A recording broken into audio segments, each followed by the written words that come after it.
It's working.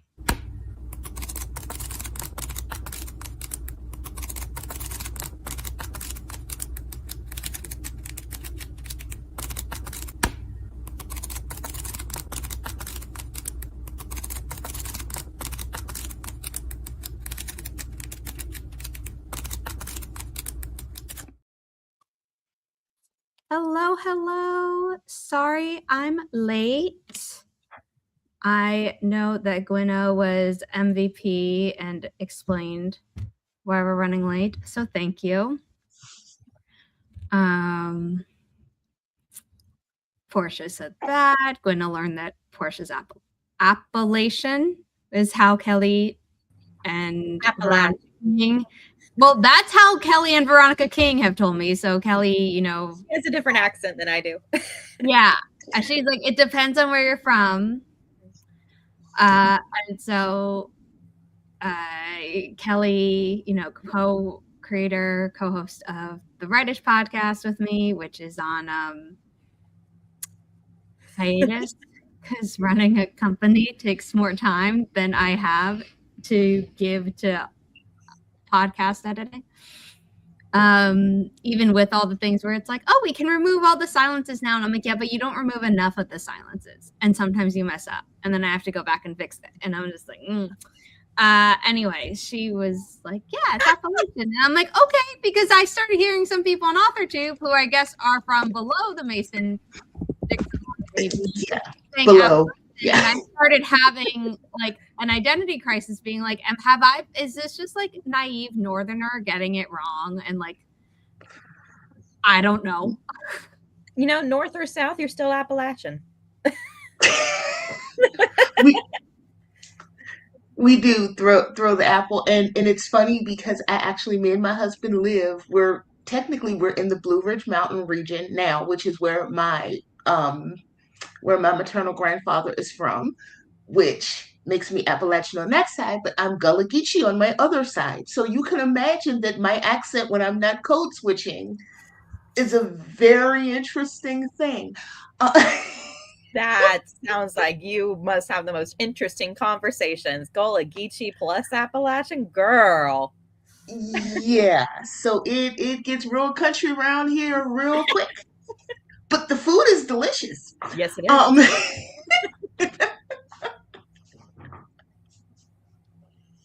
I am also from the Blue Ridge Mountains, Portia. Oh, wonderful. North Georgia side. Are you? Oh, North Georgia. I'm on the Virginia side. Virginia side. Mm-hmm. Yeah. Okay, nice. Look at that. Small world. Okay. I know, right? Noise.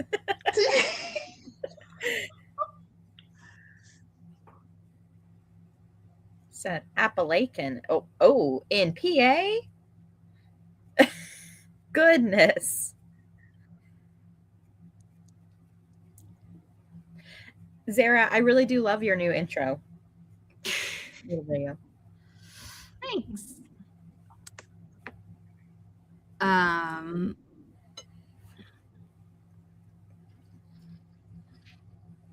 Yeah, I remember Veronica was on a live stream. Was it with Portia or someone else? And it was like, we don't care about the Appalachian versus the Appalachian, but we know this one's wrong. Uh-huh. Mm-hmm. Yeah. And I just thought that was so funny. Applechins. Exactly.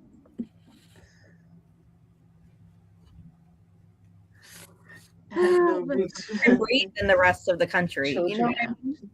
It's a different I won't say it's a different ethnic group, but it's a different social. It's a different culture. It's a different culture. Sure. Appalachia's different than everyone else I've ever met. It really is. And see, I could tell Eva by that sentence, because if you didn't pronounce it roots, you're not an apple. What if we just start calling Appalachians that? Are you an apple? Are you an apple? Then someone's going to be like, wait, what about the Big Apple, which is New York? It's like, no. I'm asking if you're an apple, not if you're from the Big Apple. There's a distinction.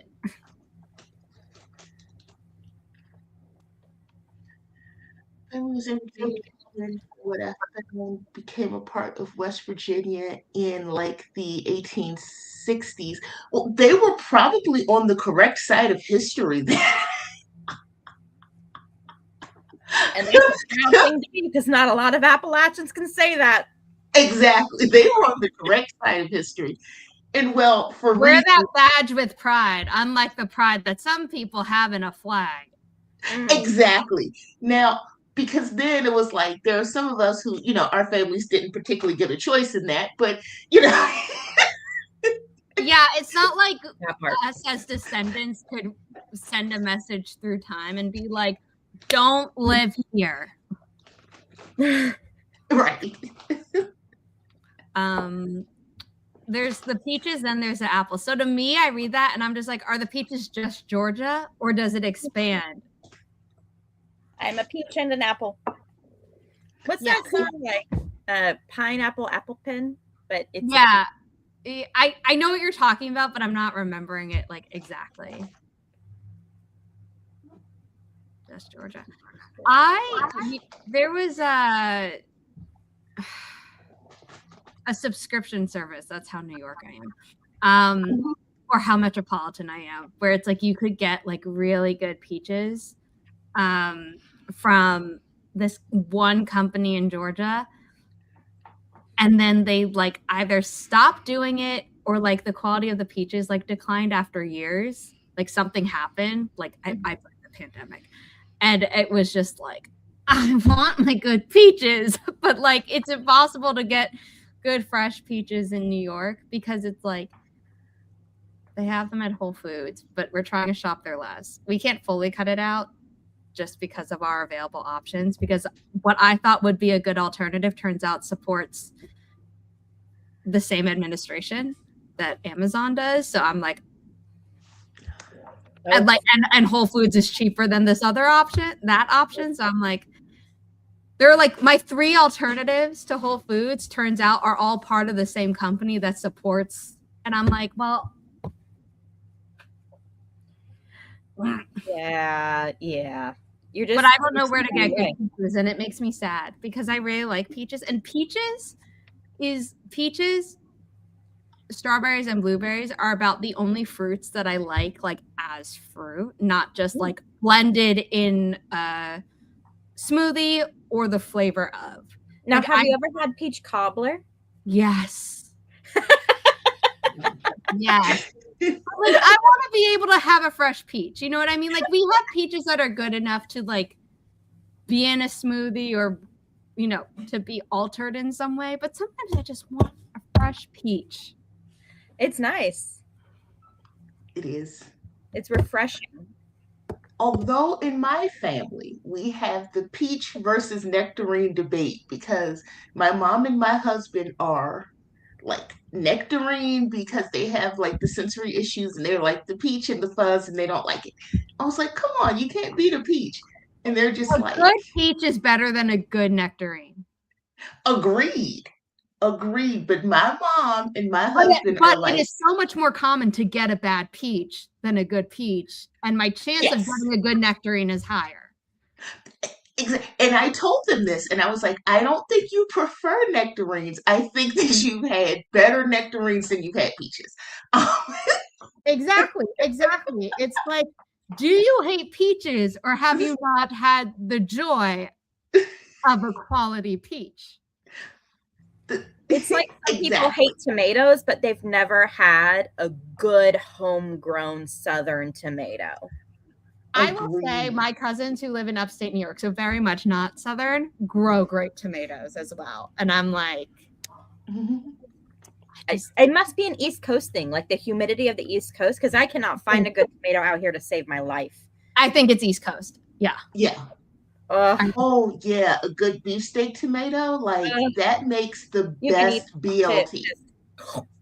I love a good beefsteak tomato. I think those are the best tomatoes, but I will say there are multiple small ones that I will get and literally just snack on them.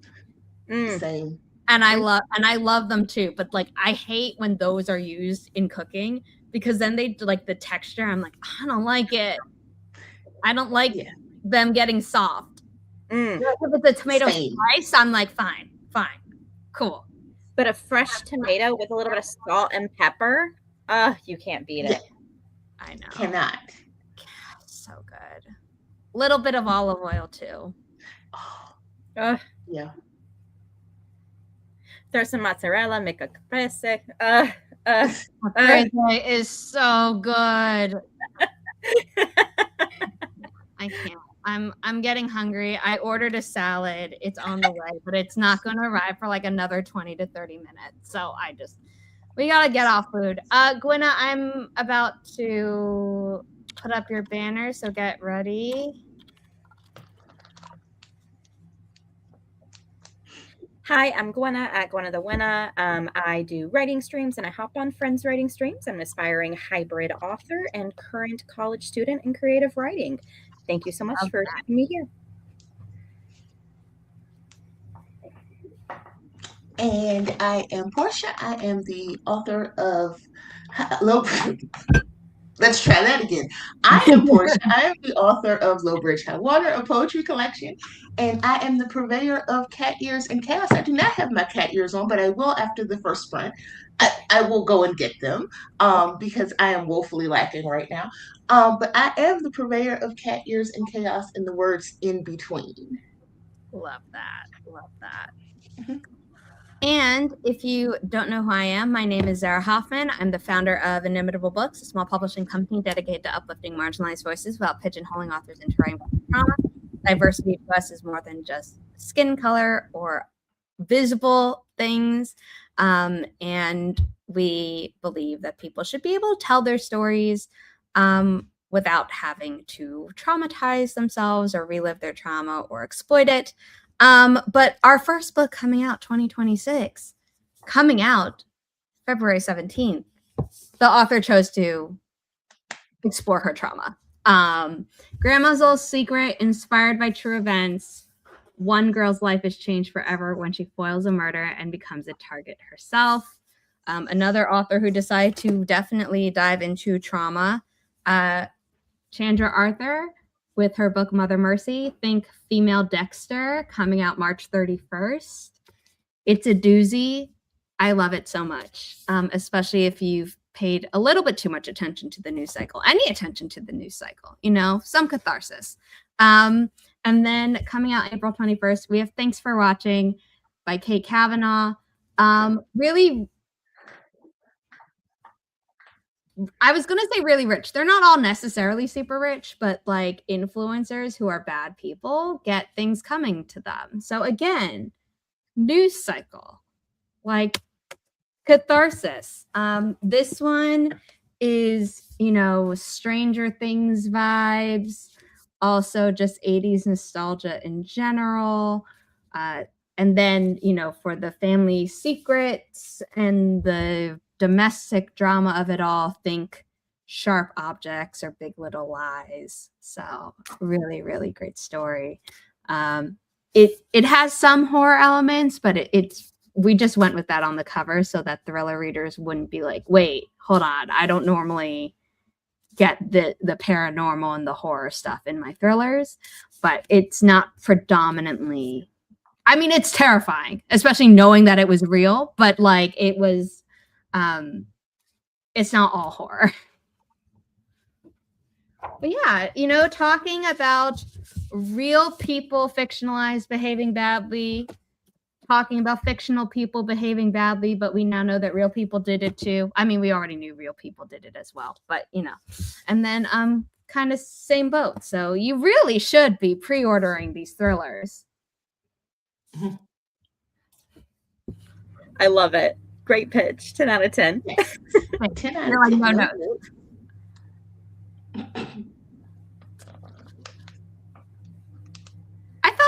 told you them. Also, you're like crazy busy, so maybe that's also part of it.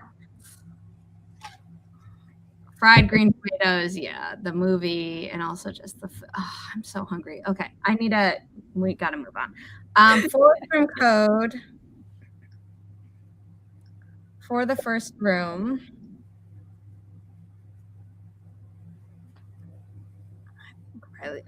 Riley, I believe, is sleeping on the couch next to my mom, so I'm not going to disturb her.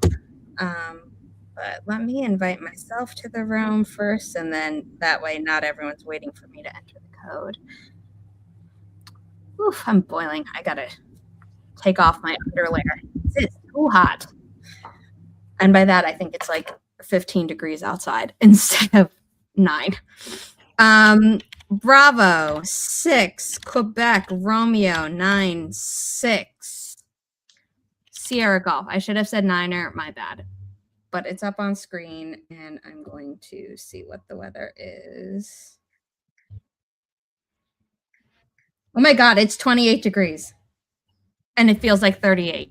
That sounds like hell. That's heaven compared to what we've been having. Yes. The 80s this week in Phoenix. Man, I'll be right back.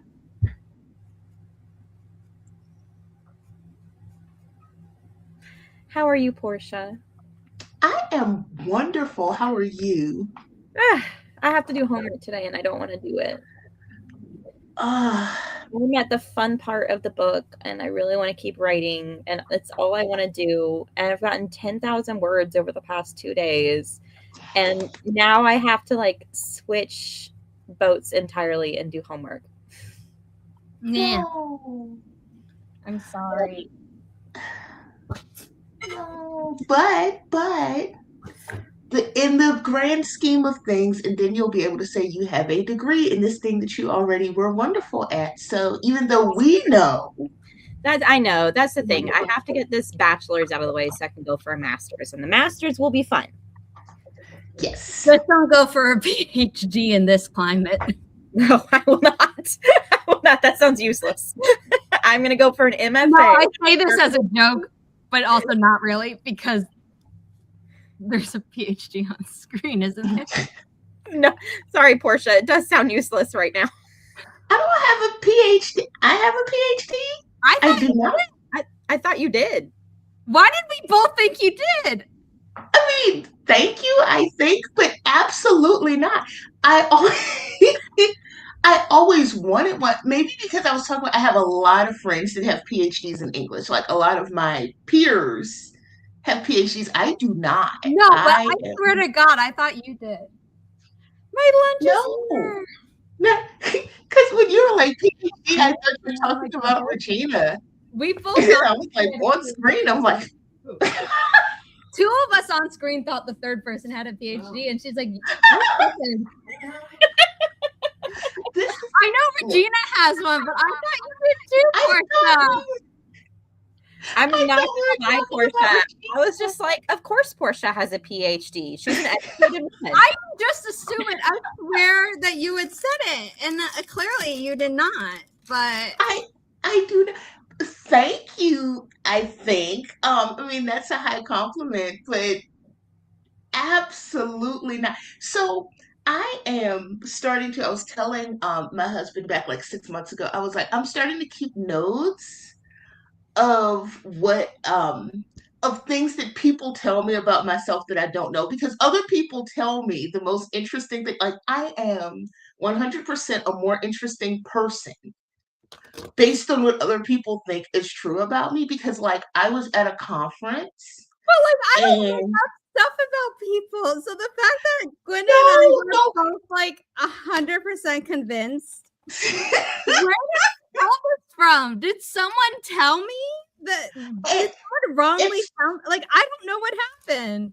And it's funny because before my mom like redesigned this room, my undergrad degree was up. So I was like, did they see that in the background and think that was like a doctorate? Because no. I mean, my undergraduate's right there. My master's in my apartment. But I have my undergraduate because I got honors. So I was like, yeah, I'm gonna show that off. But And I don't see a diploma and assume it's any level. I'm just like, it's a diploma.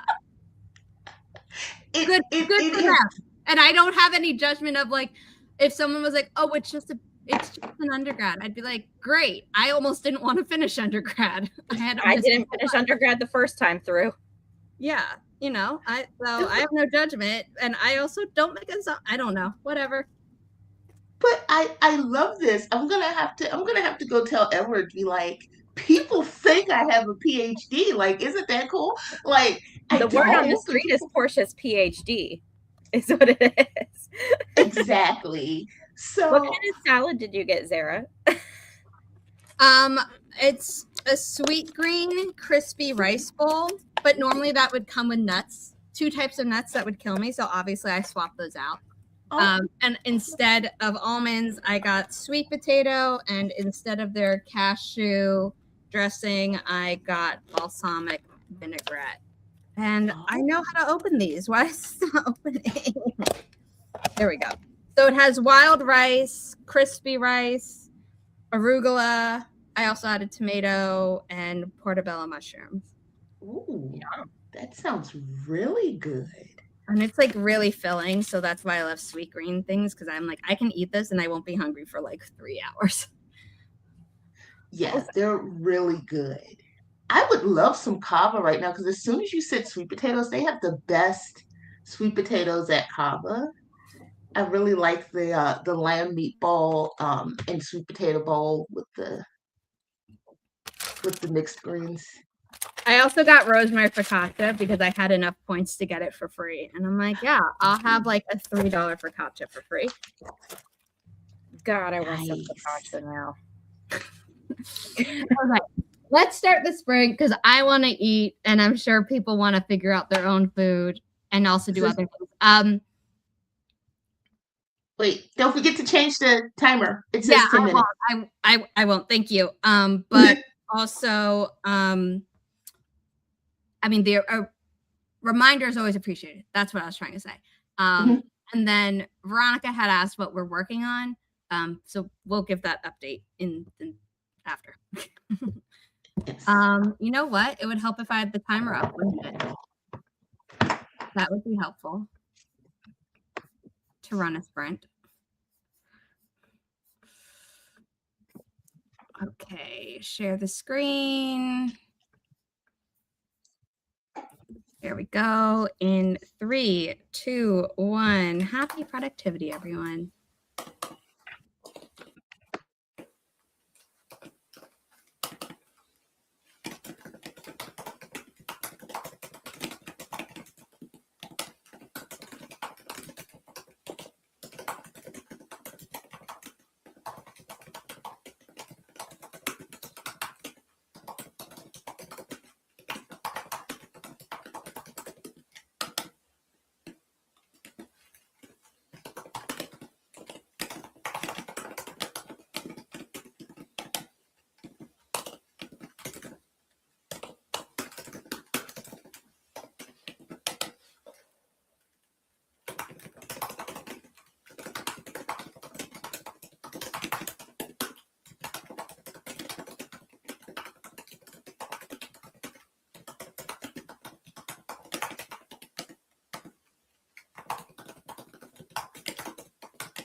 I could not finish it in a single sprint because it's so filling. So I will also be eating this during the next sprint as I actually work. But during the first sprint, I did nothing but eat.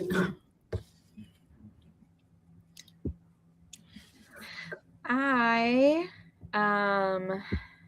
reviewed some of my grades, and last week I noticed one of my English professor took 5 points off an assignment for my citations. And how did you cite? I cited APA, but he thought it was MLA. He didn't specify which one he wanted us to do, so I did APA. Okay, but English is normally MLA, just so you know going forward. I'm aware of that, but he said choose your favorite, and I chose my favorite. I prefer it. Well, if he said choose your favorite, then he should be able to recognize between them. And here's the thing. He's like, I took some off for citations, see my notes on like the grading website. So I went in on the grading website and he had made a single note and it was nowhere near any citations. He hadn't mentioned them at all or done anything about that. So I sent him an email. I was like, hey, you took points off from my citations, but you didn't notate my citations on the grading. Can you tell me what was wrong with them? And he said a lot of nonsense where I can tell he's a nervous typer. And then I saw that he had updated the grading website. So I went in and he had gone through and justified where he had taken off from my citations. And fair, apparently in APA, when you're stating the title of something, you don't need to capitalize every word. I'm sorry that our library source automatically did that when it generated this citation. I'm not sure that was worth 6 points off of my perfect score in this class, but here we are. Okay, A, that wasn't worth that. B, what citation generator are you using? Because I'm using the library citation generator provided by the school. Like it's the school online library website. Easy bib. And I was literally like, you know what? I'm just gonna do this old school way. So for that entire Easy bib, or there was one other one called like it had the word note in it, but I can't remember. But I know like, which ones you're talking about.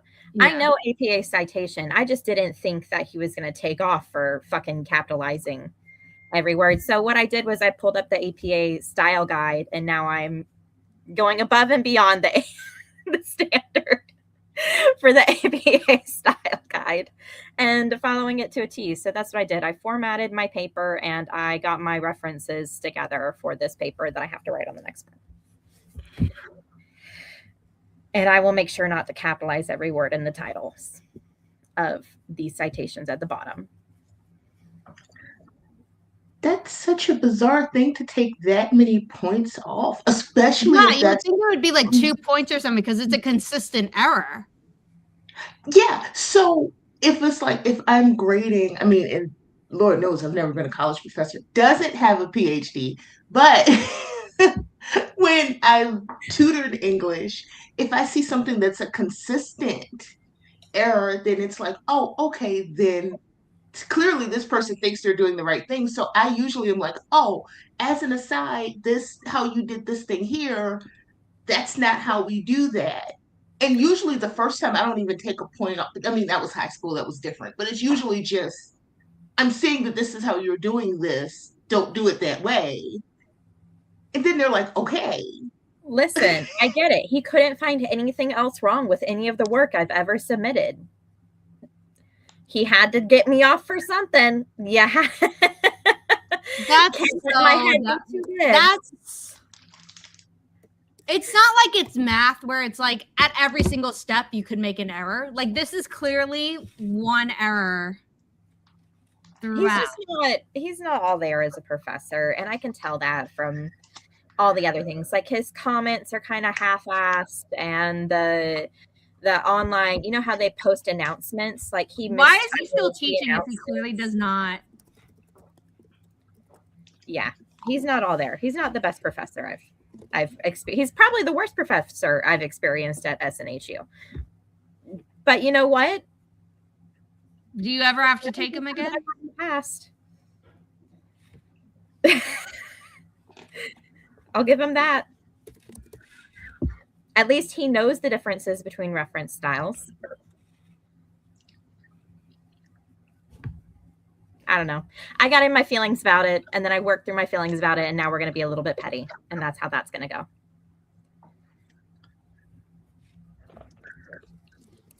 What about you, Portia? What did you do that spring?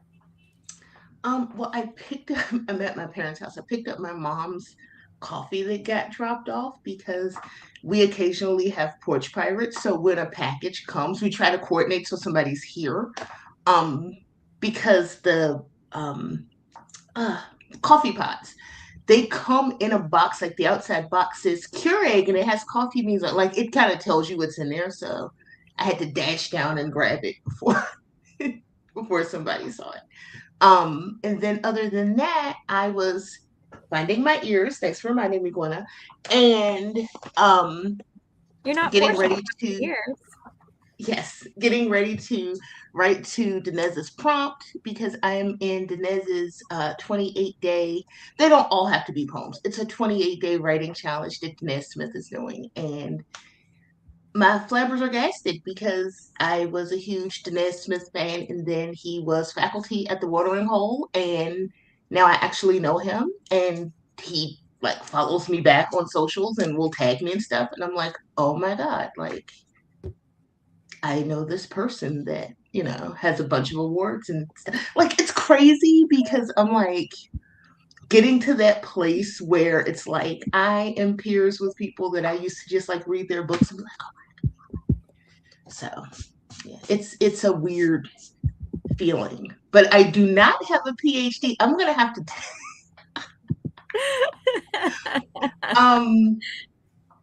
which is funny because I was telling somebody else, I'm like, the weird part of this is getting to a point in my career where I am considered mid-career writer, because then like emerging writing stuff, like I can't, it's not, there is no shouldn't, but I can't do that stuff. But then the stuff of people that you've heard of, I'm not that advanced yet. So I'm in that weird pool of like, I'm not emerging, but thank you, Regina.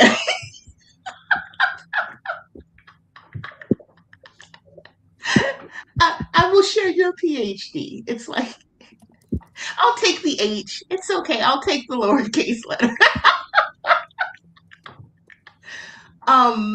But yeah, so it's getting ready to write this thing for this writing challenge because I have not posted any of my entries. So I'm going to try to post what I write today.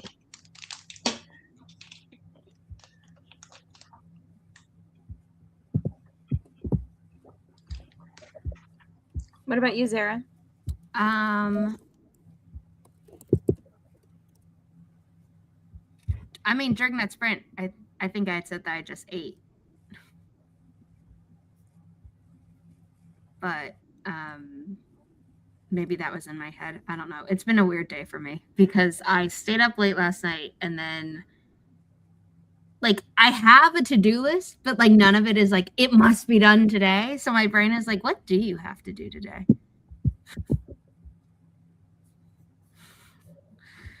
It's weird. I will be working during the next sprint though. Regina, that's going in the bio on my website. Portia has done enough. I've done enough. That's adorable. Portia has done enough.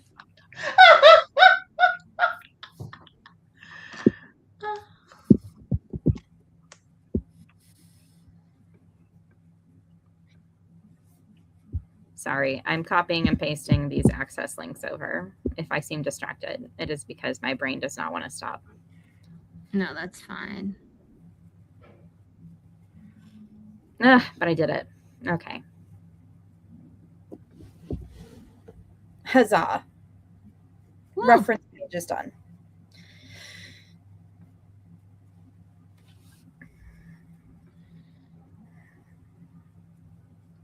You okay, Zara? Yeah, it's this form that I've submitted. it keeps every time I'm like, okay, I'm done. It takes me back to the beginning. And I'm like, you're not marking any errors. What's happening?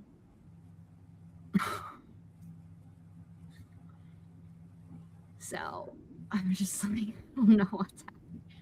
Like Groundhog Day.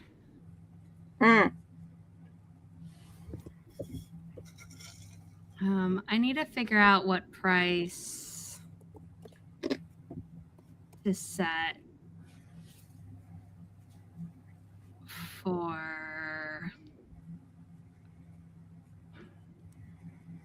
this audiobook. $1,002.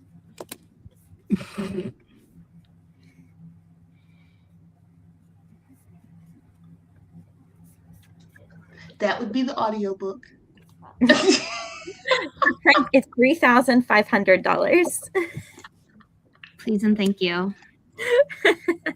You can pay by cash or card. Checks are not accepted. Yeah.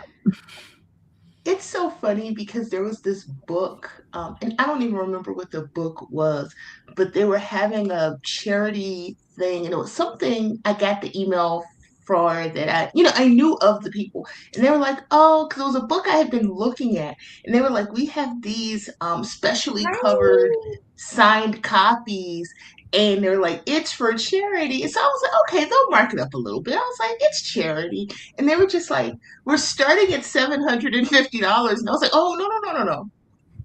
No. You're like, it might be for charity, but I don't have that money. Because I was like, it's a book, and it's, and it has a story about first edition, first print signed by the author, and it's like a famous book. And it was signed by the author, but it is not famous. It's a very niche topic. So I was like, this does not have like the amount of appeal to warrant. To command that price? No. Yeah. Look who it's signed by the author. Thank you. But I was like, for charity, I thought 75, maybe 100. I was like, okay, it's for charity.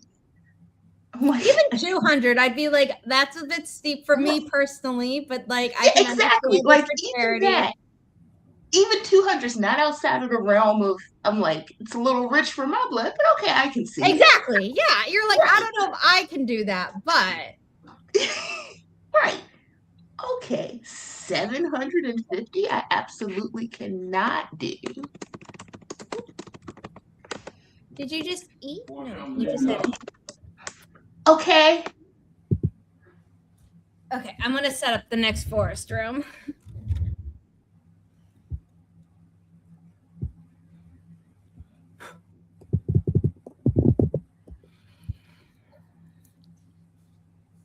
Hi, Michael. The Portia has done enough. I still can't get over it. That was really good, Regina. It's 10 out of 10, Regina. You did a good job. It is. Hey, Michael, old friend. And that is not me calling you old. That's just...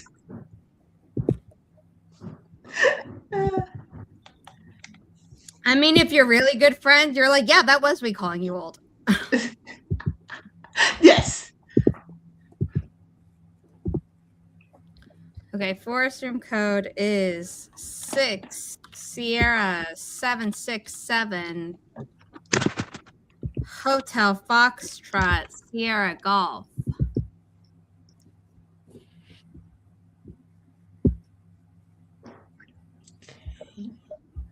HF and SG are initials of family members of mine.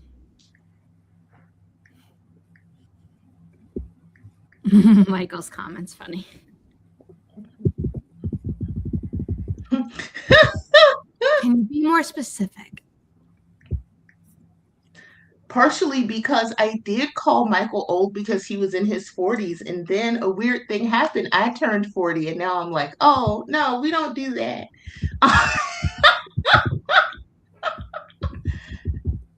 Like, that is not old. You're in the prime of your life. Yeah, that's the ticket, the prime.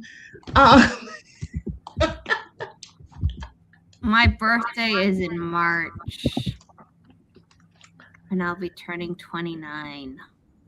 Oh my gosh. Like, oh. But I feel like I've been 30 for like 5 years, so. I get that. 29. You've done a lot.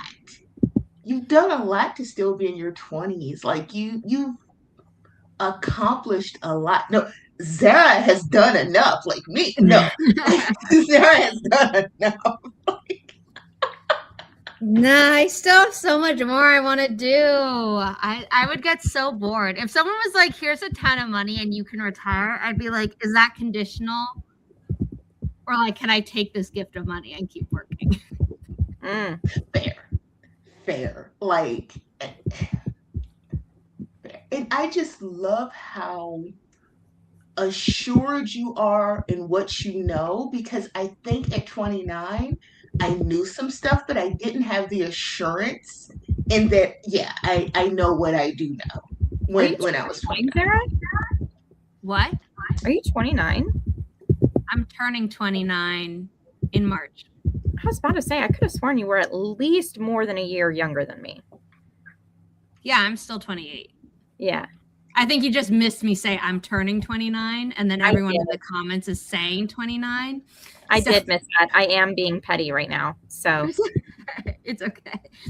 I support you. I think if I hadn't seen as many people as I have who are in jobs that are, if I hadn't made my own company, would be much more senior than me, not knowing how to do basic things, I would have more imposter syndrome. But I'm like,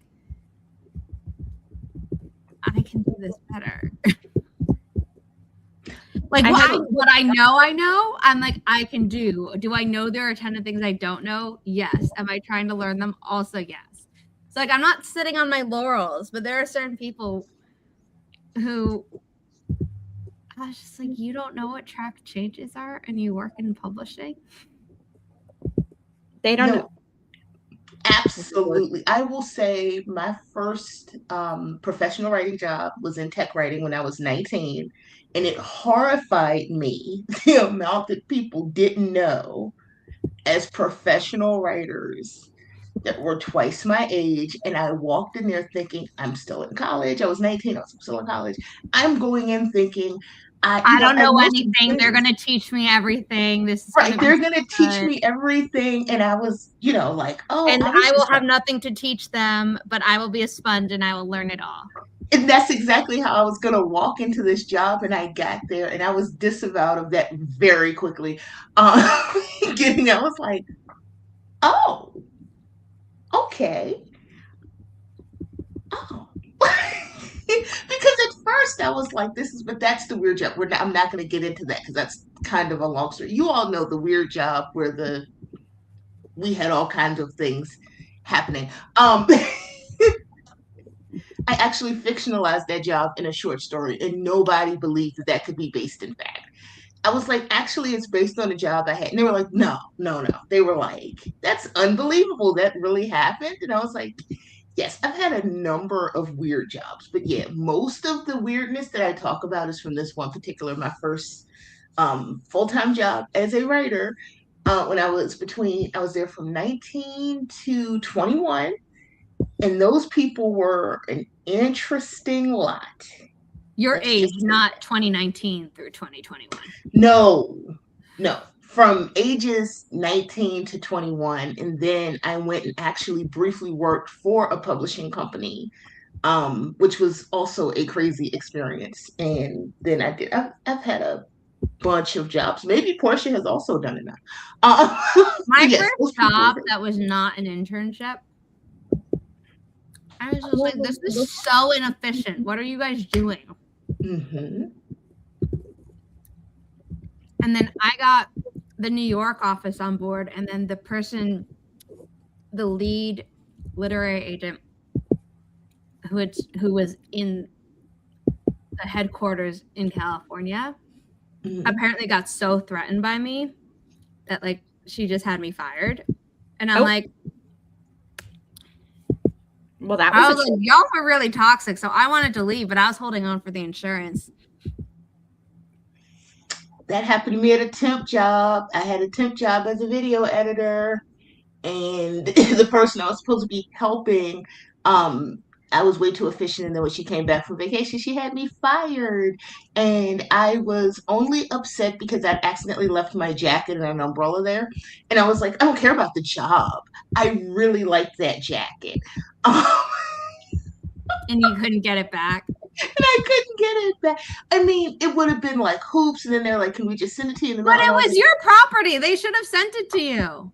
They were like, "We can send it in the mail," and then by then I was just like, "Forget." It was a lot. I would have said, "Yeah, you pop that baby in the mail. That's my jacket." And that, Zara, is why they were threatened by you. She knows her rights, and she's not fucking around. Yeah, the person I am now, absolutely. Family of lawyers. Yeah. And I document everything. And I have a family member who's like, young people document too much. And I'm like, no, we just know that we've been gaslit by older generations our entire lives. So we come with receipts. As you should. Exactly. No one's going to tell me I'm documenting too much stuff. No, because if people have an issue with you documenting, that's the first sign that they're kind of shady. Because we love good documentation. Period.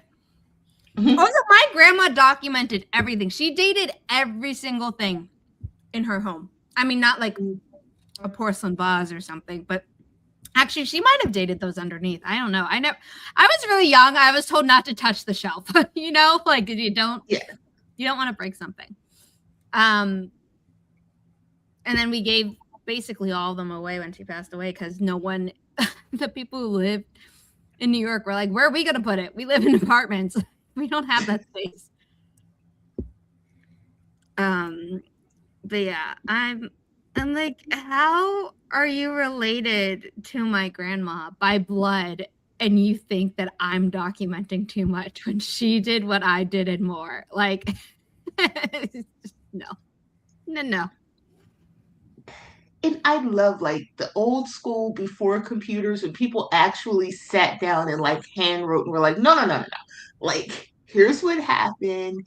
And those were like, as a journal keeper, those were like real, not that we're not real journal keepers, but they were like. No, but like they actually journal. Whereas to me, my journal is like, here's my to-do list and here's a really good thing that happened to me or here's a really sucky thing that happened. There's like no in between. It's not just like, here's a chronicle. It's like highlights and lowlights. Right. And I try to chronicle pretty well because I do in my written journals and then in my junk journals, I have like all the receipts and pictures and photos and stuff. Like you can pretty reasonably follow my adult life from my journals. Like I give a good amount of detail. I should have those burned when I die.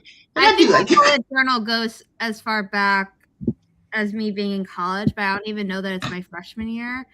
And there was a whole to-do about a cousin's set of journals when she passed away. Someone wanted to read them and we were all like, no.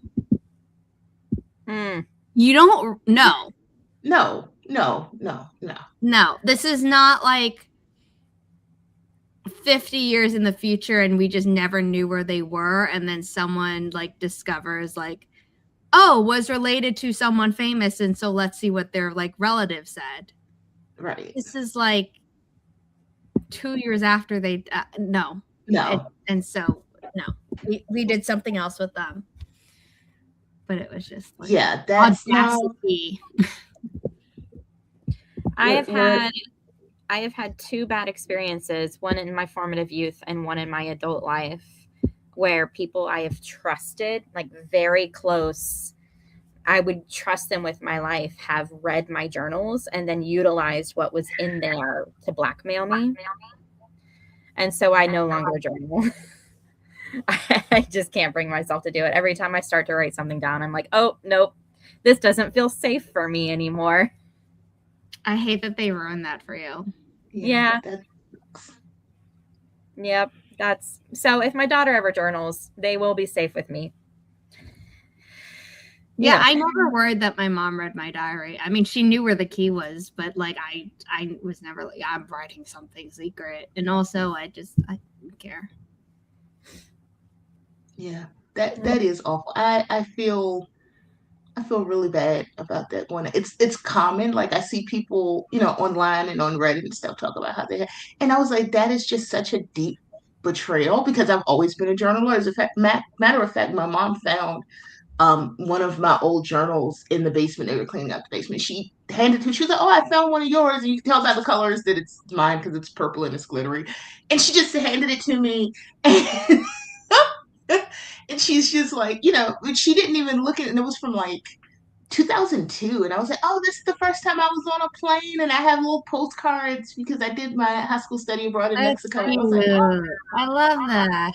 So like I have stuff like that, but even that, I told her, I was like, "Oh, do you want to see?" I was like, "This is just from, my first study abroad in Mexico, and I have little postcards." She's like, "No, that's for you. That's yours." Like, that's important for people to feel safe that they can do that they can I'll keep have the that. second person secret, but the first one to do it was my mother. And so, yeah, big betrayal there. That's rough. Yeah. I'm sorry. And yeah. Trauma dumping. Didn't mean to do that. Didn't mean to kill the tone. So No. It didn't kill the tone. It was like, yeah, I mean, like, if I'm venting, like, I don't want that necessarily to be, like, read to the whole family if I'm, like, I'm really pissed at this person because they did something that hurt my feelings. But, like, at the same time, if my journals were made public, like, nothing embarrassing is in there. It's more just, like, the principle of, like, my privacy should have been respected type of thing. It's not actually I'm hiding something. But, like, it doesn't matter, like, if you're hiding something or not. Privacy is privacy, or it should be, It should be. Yeah, I think that's probably why I take my daughter's privacy so seriously, both by, committing to saying stuff like, "Oh, no, if she ever journals, I will respect that." But also keeping her face private and not posting her on socials. Yeah. Oh, especially with AI and all the crazy stuff they're doing. Yeah. Illegal stuff. Just like she has a right to her own thoughts, she should have a right to her own image. Was it Denmark who did that? I don't know. I know they have laws about it in both France and Germany, though, that you're not allowed to post your children. No. There's one, though, where it's like you own the copyright to your likeness. Oh. And that if AI uses it, like, they're infringing on your copyright, and you could, thank you, Regina. Did Regina find it before I did? Yes, Denmark. Yeah. Yeah, I thought I'd heard something about that. That's really cool because I know I'm a full grown person and sometimes I want to take certain things, and I know the internet is forever. Not anything like detrimental, but sometimes I'll look back and be like, do I really want that particular picture? But it's not anything like, oh my God, like, like I don't have clothes on or anything. It's just like, it was the early 2000s. I thought that picture was cute. In hindsight, not so much. I mean, if I went back to my if I actually cared to go back to my Facebook and like actually delete it instead of just like let it languish like I do, I'd probably see that like I was excited for the final Harry Potter book to come out because at the time I had no idea what a bad person she was. Or like, oh, I saw the last movie, the part 2, Exactly. I had no idea what a bad person, and so, I might have posted years and years ago about like, oh my God, I saw the Coraline movie. It was the first movie I wasn't scared of. That's so exciting, not knowing that like Neil Gaiman's, what I mean? Zara, Facebook recently got rid of their, and I think Eva could tell you more about this, but Facebook recently got rid of their minimum follower count in order to start generating profit. And if you go into their creator program on Facebook, you can lock all previous posts on your page. Like you can make them so that while they aren't deleted, you can see them and no one else can see them. So if you cross post what you're uploading from YouTube to Facebook, you could probably make some good money there, babe. Okay. Eva can tell you more about that. Yeah. Eva, hit me up on Instagram. Probably the way.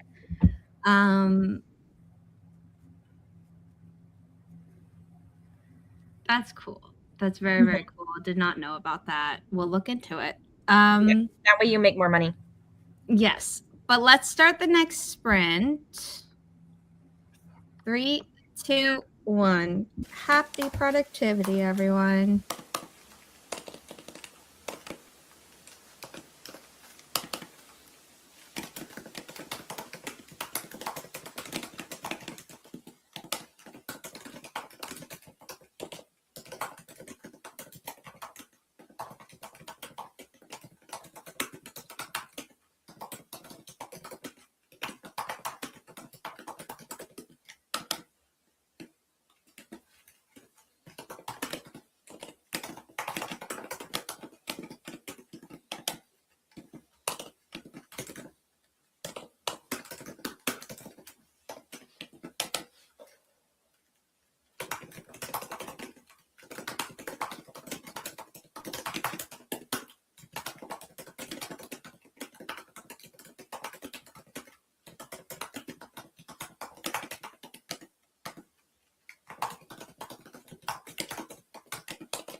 That went fast.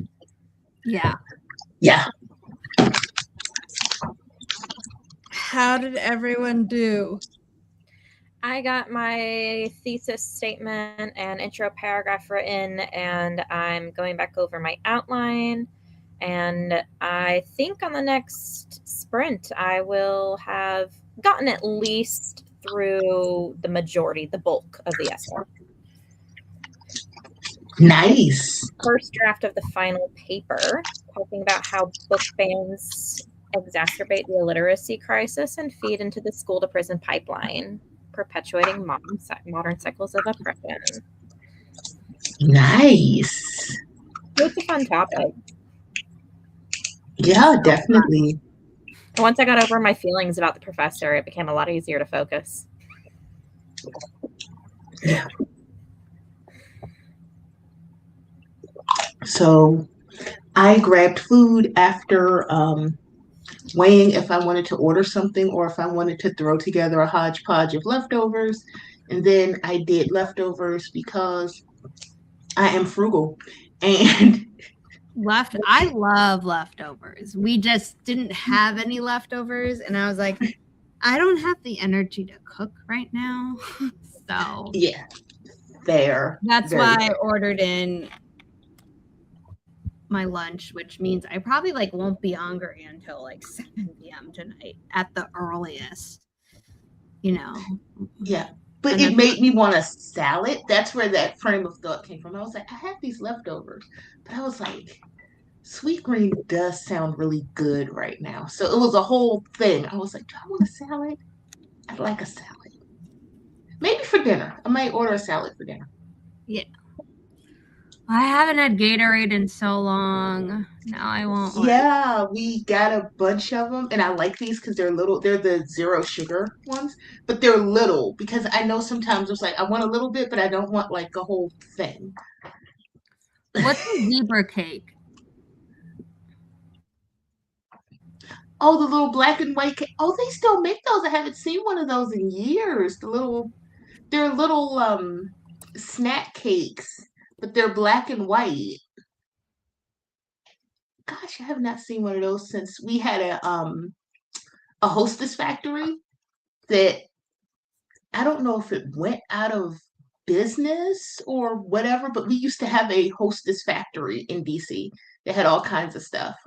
It's probably uh no, we had Little Debbie stuff at it was a Hostess factory, but they had Little Debbie stuff as well at the Hostess factory. So it might be Little Debbie. Yeah. So I remember we used to go there and because it was a factory, but you could buy they had a storefront you could buy things and I am sure that was at least 75% of the childhood obesity in my neighborhood was that we had an actual Hostess factory that you could get discounts Little there because Debbie, it was they're saying that these are zebra cakes, but it looks like a completely white cake with just stripes in the frosting. But then the internet said that an actual zebra cake is supposed to have stripes in the cake itself because it's layered. And that makes more sense to me. yes.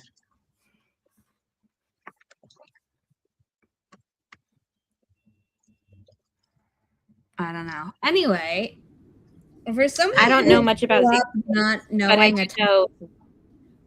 You go. I'm so sorry for speaking over you. That's my third time speaking over you on this stream, Zara. Okay. I'm so sorry. I think there might be a I was gonna say, delay. yeah, no, I went through and I closed out about my tabs, so hopefully that delay.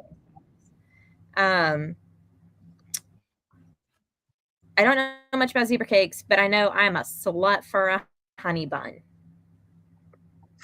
Now you give me a Little Debbie honey bun, and we're going wild. All right, we're going hog wild. Okay, so according to Eva, the zebra cakes that she's talking about are literally just the frosting part. But when I looked it up, it was like, no, the zebra cake is like you have chocolate, vanilla, chocolate, vanilla, chocolate, vanilla layers so that when you cut into it, you get zebra stripes. No, I think that's like when people make homemade zebra cakes, but like the ones from the store, the little ones, Okay, they're just those like are these. okay. Yeah.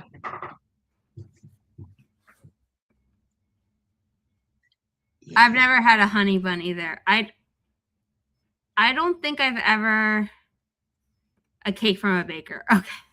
No, I've never had either version of a zebra cake. I was just saying what the internet brand name. Okay. I was just can't saying what the believe you've internet never showed had me because I never ate Little Debbie's, I don't think. Or like those. I had Twinkies. Like I used to eat those growing up.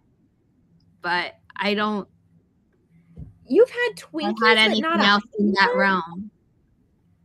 Like I didn't really eat packaged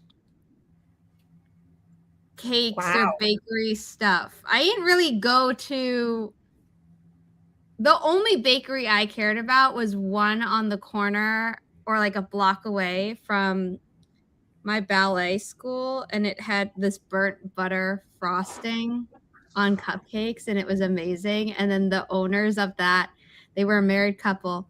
They got divorced, and it was a fight over who got that recipe.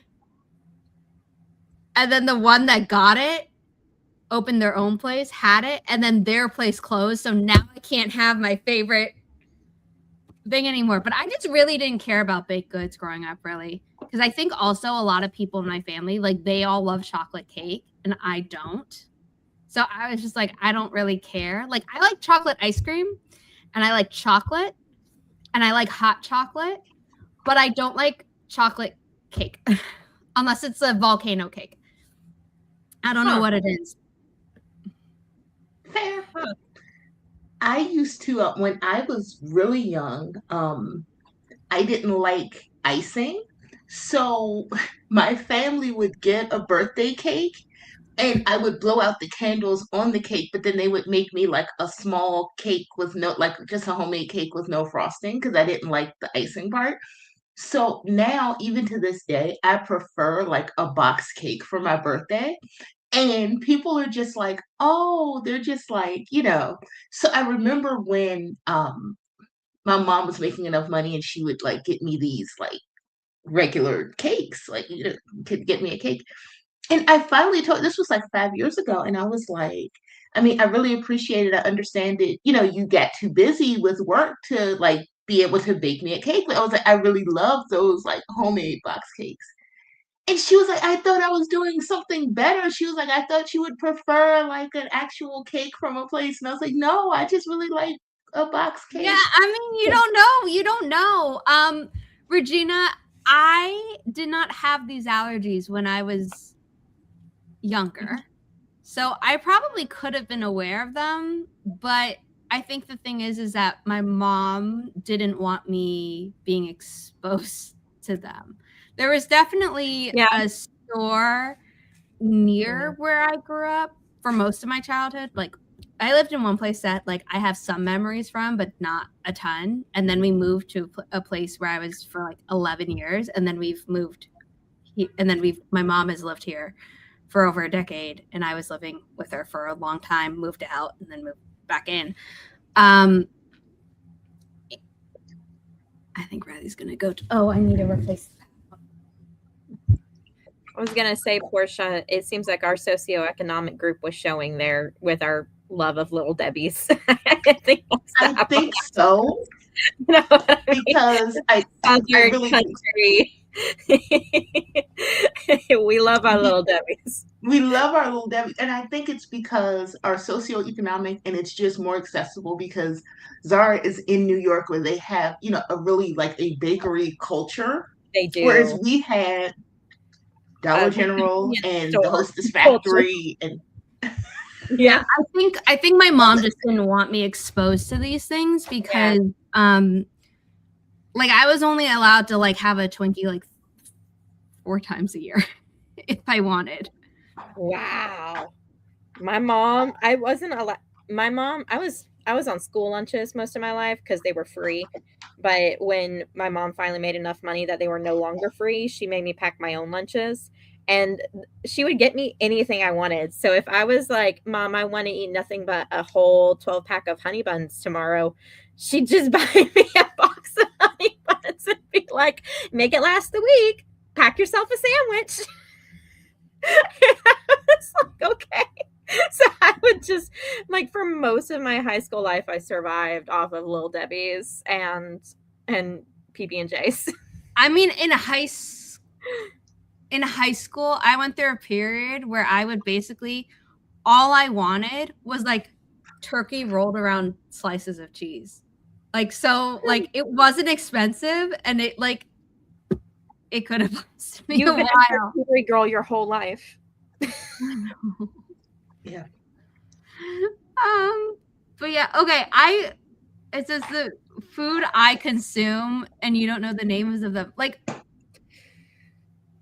what's an example? I don't even know what I say. Like, I mean, we were talking about peaches, which we all know. We were talking about tangerines earlier. A burnt butter. I think we all know what Gatorade is. A burnt butter cupcake? I've never had one. No. Okay, well, that's special. And, like, no one else knows it either because none of us know the freaking recipe.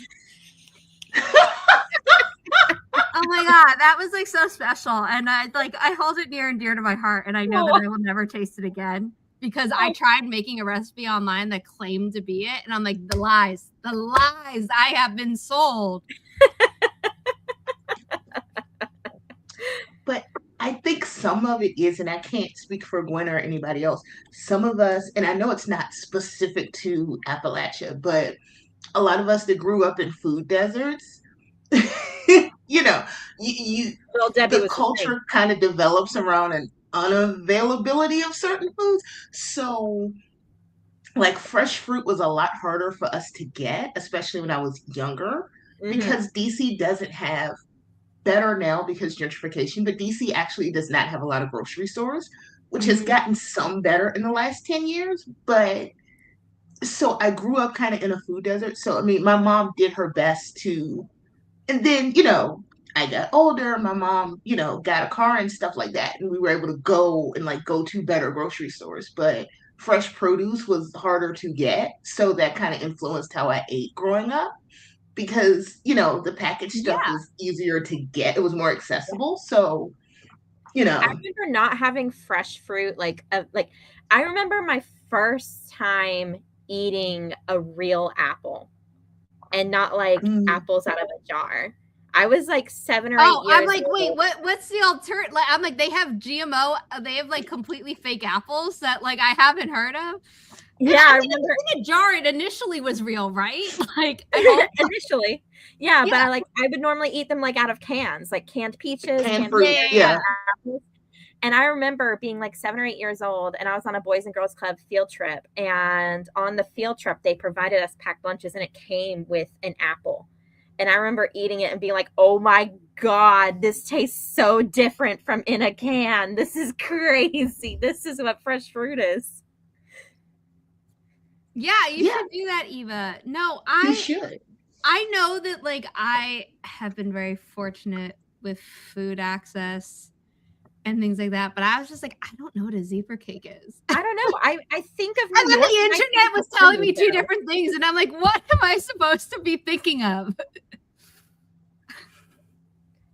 Like, I think of New York and I'm like, oh, there's a bakery on every corner. And, you walk down the street and there's like the food vendor selling fresh fruit on the street.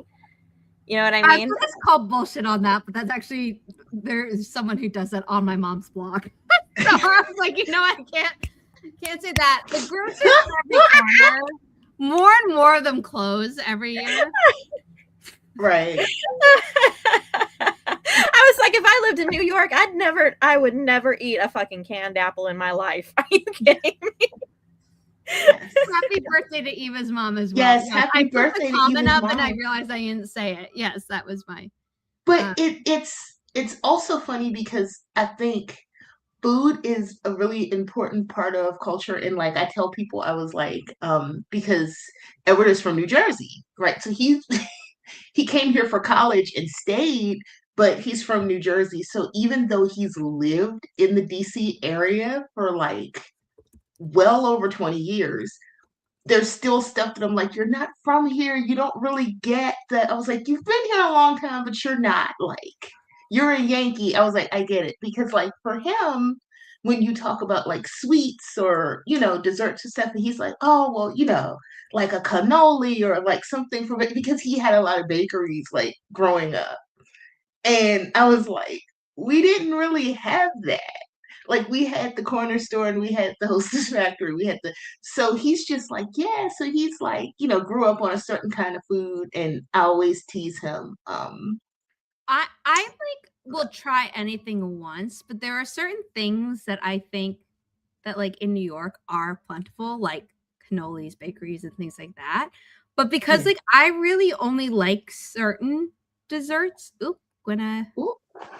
Hope she'll be back.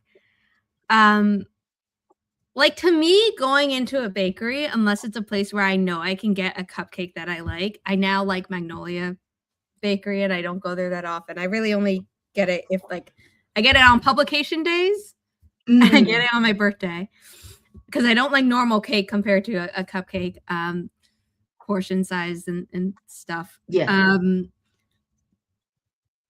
I think there are a lot of things lost on me that a lot of people would be like, oh my God, if I had access to this stuff, I'd go all the time. But also my mom was very much like, not that she wouldn't let me have food, but the unhealthy things, she'd be like, no, like I'll like have this snack instead type of thing. And even though like, yeah, we could have gone into any corner store and bought Hostess stuff. It's not like they don't sell that in New York. It's just my mom was very much like, no, we don't do that. Right. You don't do that. No. Maybe she did growing up. I think she did. But that's actually really cool, because I know for me and my mom kind of going on a journey of health later in life, it's a lot harder as an adult to change your eating habits when you grew up with certain types of food. Hey, Nia. So, I mean, I kind of sometimes I'm like, there's a slight bit of envy for people that kind of were able to grow up in a way where they, I mean, had certain boundaries around certain things. I then had to completely change how I eat because all my health things and like allergies. So like, right. But yeah, I'm very lucky with how I grew up, and I hate when there are times where I'm like, do I just sound really privileged? Do I like sound really out of touch? No, not to me at all. It's just different people grow up different ways, and but you don't, to me, not at all. It's just a difference, Yeah. We I mean, when I went to visit Veronica King and like she made Appalachian recipes for me, she's like, oh, well, it's not going to be like it's in New York. And I'm like, is it good food? And she's like, yeah. And I'm like, is it anything that's going to kill me? She's like, of course not. And I'm like, great. Then good. Like, and it was good food. And that's all I cared about. I'm like, I don't really care. I'm like, I will eat from the cheapest takeout place. Like, it's not like, oh, I needed to have the New York price tag. I'm just like, is it good food? And as long as I don't get food poisoning, I call it a win.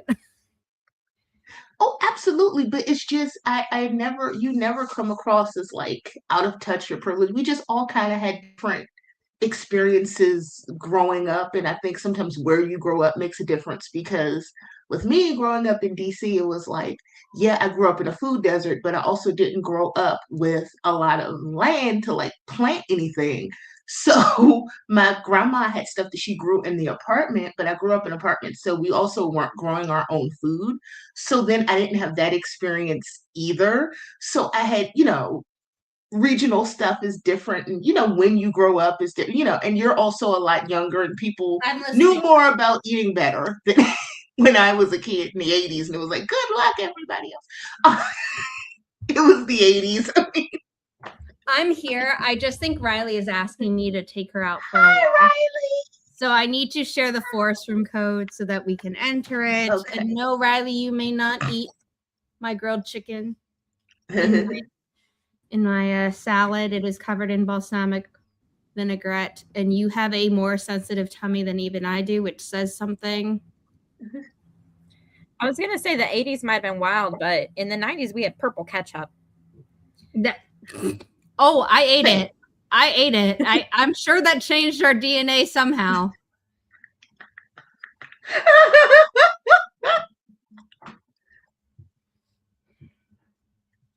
I don't know what we were doing. Okay. Creating the forest room. Hey, Riley. My mom's out for a bit, so she's stuck with me. Okay, forest room code is just a second. I only have one arm to work with.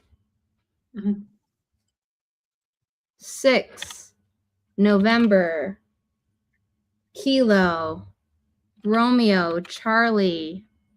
Oh, I didn't mess that up. That's nice. I swore I had made a typo, but I did. Romeo 3 Sierra Golf. It's going to be up on screen in a moment.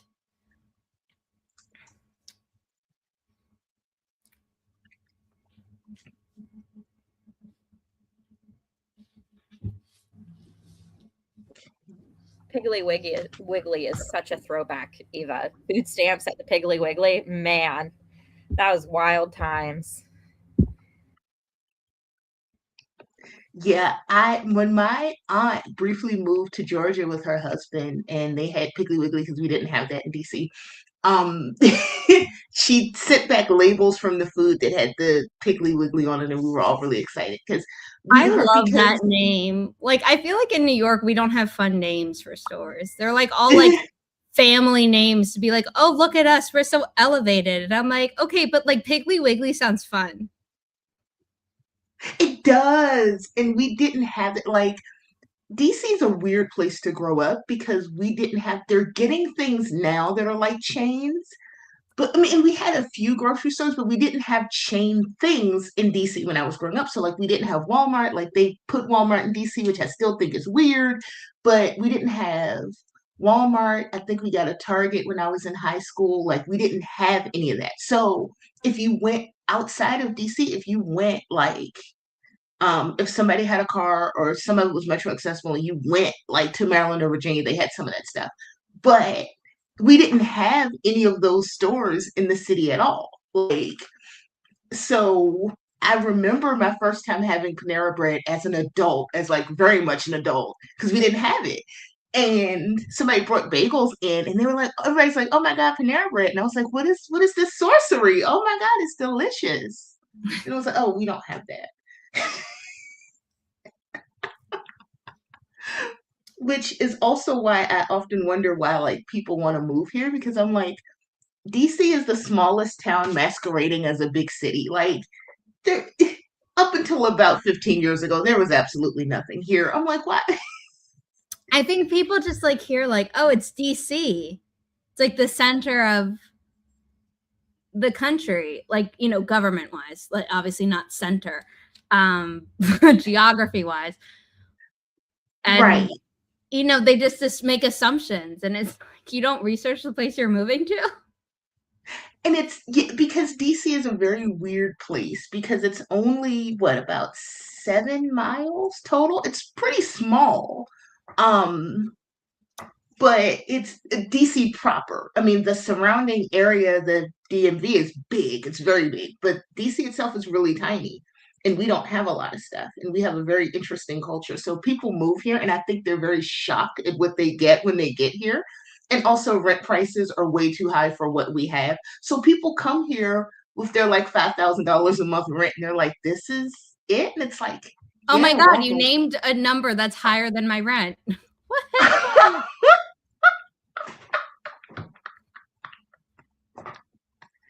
Yeah.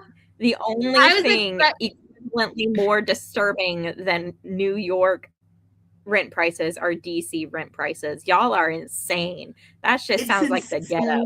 I can't do that. Insane here. Highway robbery. Ghetto, I mean, so expensive for so little.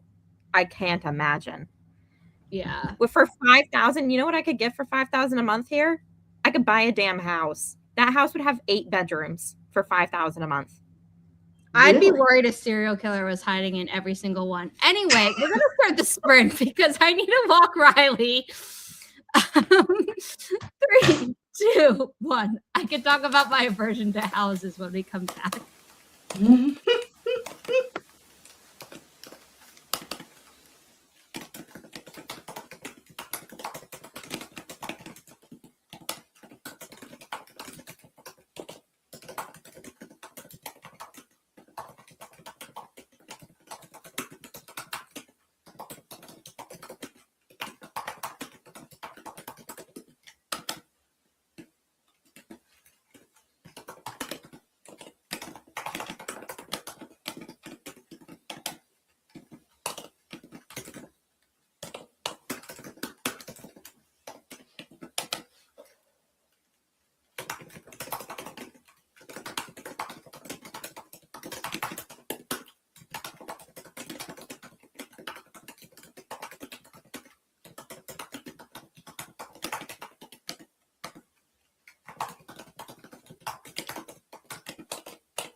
That went by Hello, quick. hello. I know. Was that our second and our third or our fourth? That was our third. Okay. I walked Riley and she did everything, so we're good. Good. I've got one page down and one to go.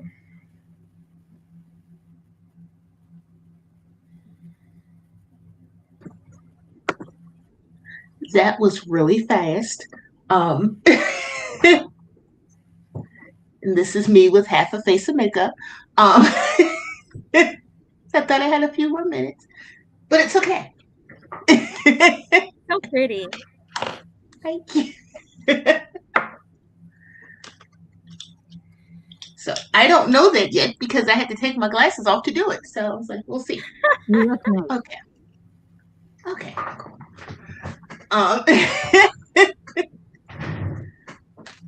Have a good nap, Regina. Bye, Regina. Yes. Enjoy your nap.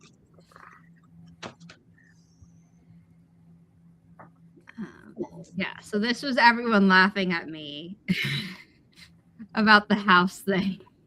But I just, growing up, aside from visiting my grandma, even her house was too big, in my opinion, because I was like, what's happening in the basement? We don't know. What if there's like, and then my mom used to watch true crime all the time. And then we would watch like Law and Order SVU together. And I was just like, no.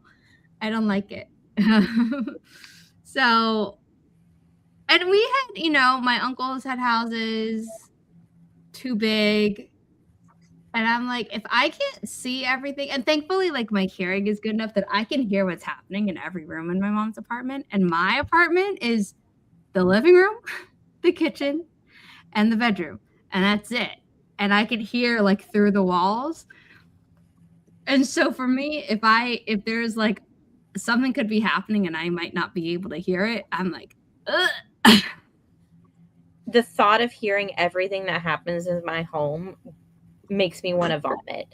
I would never want to hear my parents banging. Or like, to be honest, I need enough space in my home where if my child is blasting Bluey and banging on pots and pans in the living room. Oh, no. I mean, my mom's apartment has enough space for that. My hearing is just freakishly good. So I always have to remind my mom, I'm like, Mom, if you're on a phone call, close the door. Otherwise, I can hear every single word of it. That's crazy. Yeah. No, I need more space than that. Most people do, but my mom and I are like so apartment people that like even the idea of like a 2-floor apartment, which we would, first of all, like way too expensive, and even if we could, neither my mom and I would want to because of our neuroses. Like, no, we want it all on one floor. Zara, do you mind me asking how much your rent is? You don't have to answer that. It's multiple of 100 less than Portia's 5,000 number that she gave as an example earlier, but it's not that much cheaper. I'm gonna say it's probably between 3,000 and 4,000, right? It was. God. So it went up this year. Between 3,000 and 4,000 here, you could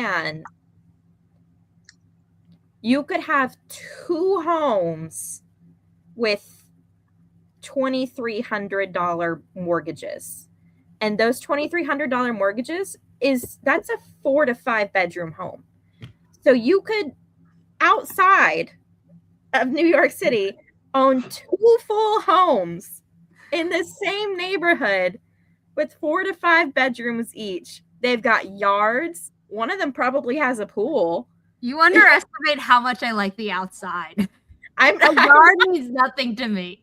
I'm not telling you to do it. Clearly it's gonna get your isms in a tizzy. So don't do it. But I need you to know how much space you could have. But in Sarah's defense, and okay, I'm saying this as a person who grew up in apartments and did not live in a house until I was an adult. People that are used to apartments are just fine in apartments. Like I had to psych myself out to move into a house because I'd never lived in a single family home because my parents have a townhouse, which is enough of a difference in and of itself, but it's like you're still Yeah. relatively close to your neighbors and it's a Yeah. house, but it's not as big of an adjustment.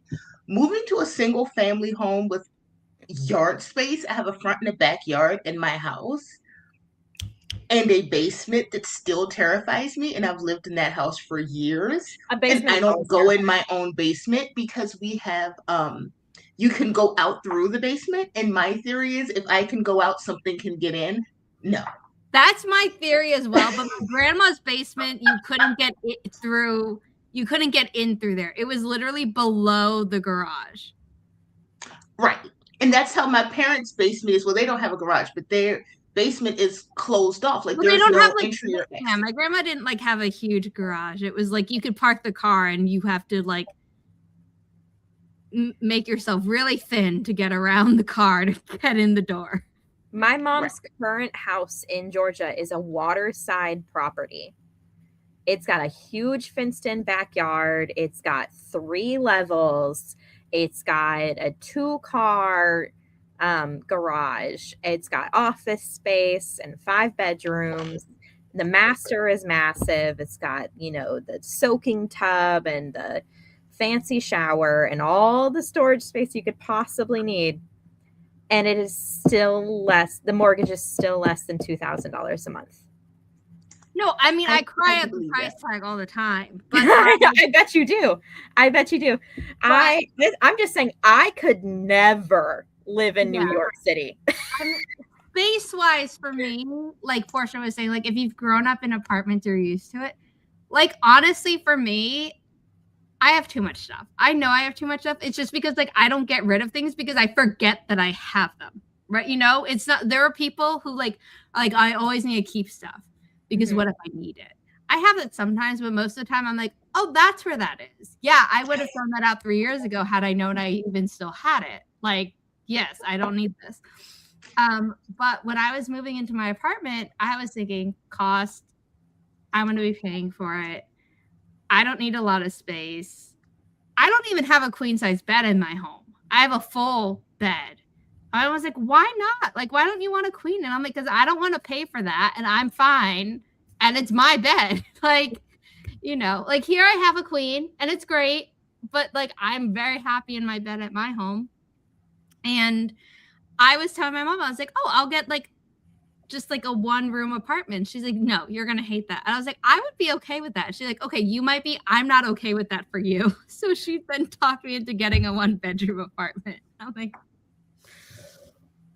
I tried to talk you into a studio or out of a studio. My mom would talk me out of a studio. She's like, you would hate that. And I was like, I think you underestimate how much I live my life in like a very small square footage.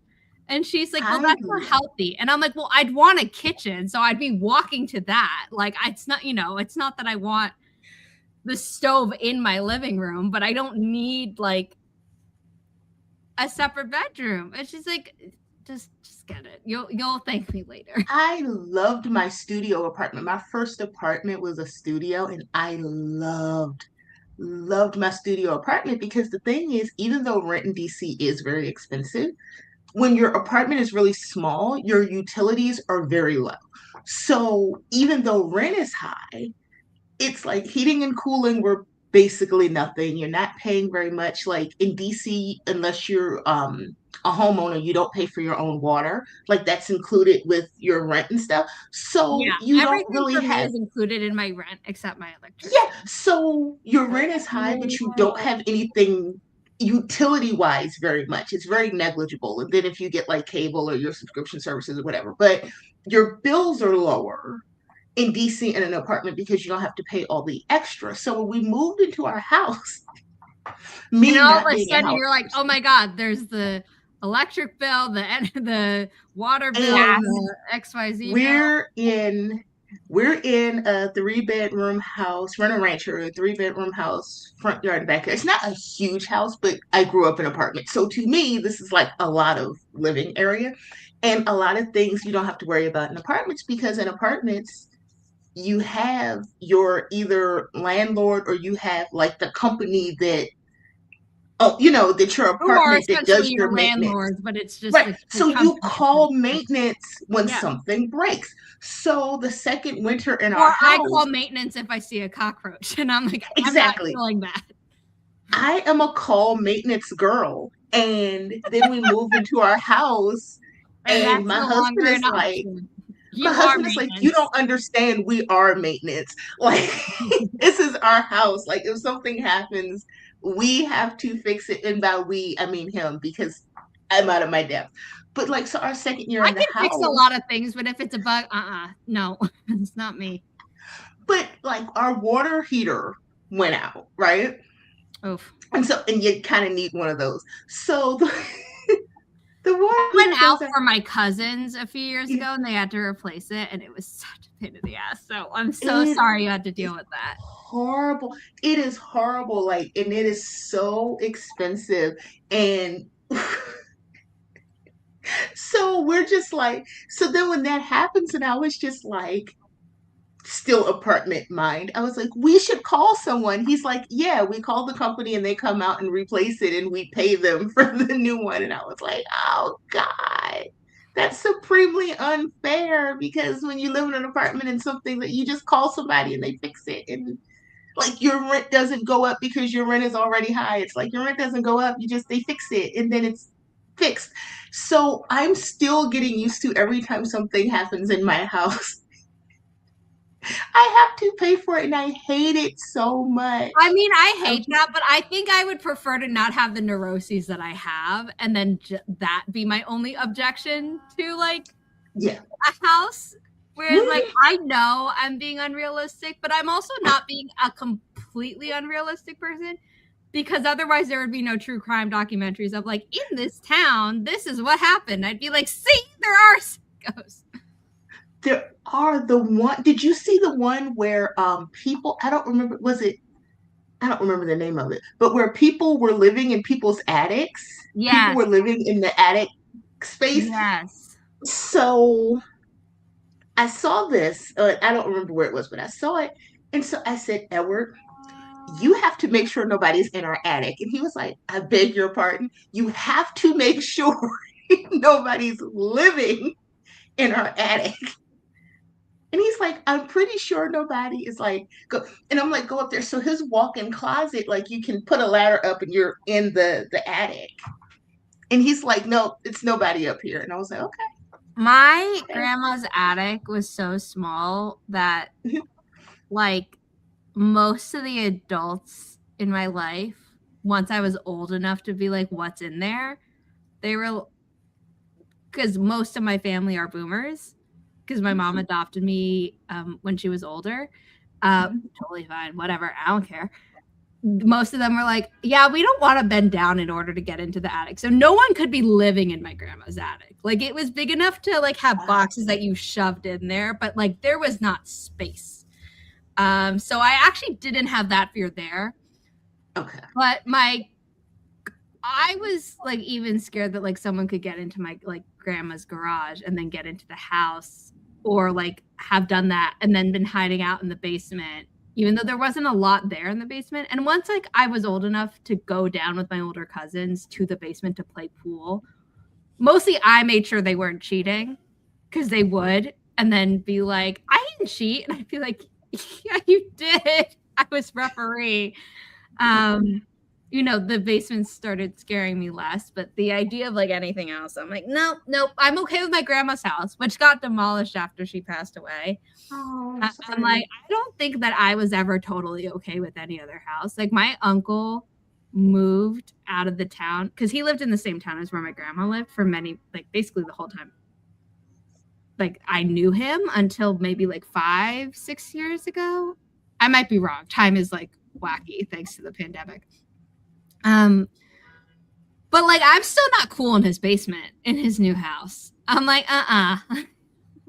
And I didn't like his basement in his old house. Like, it's like, there's too much. I don't like it.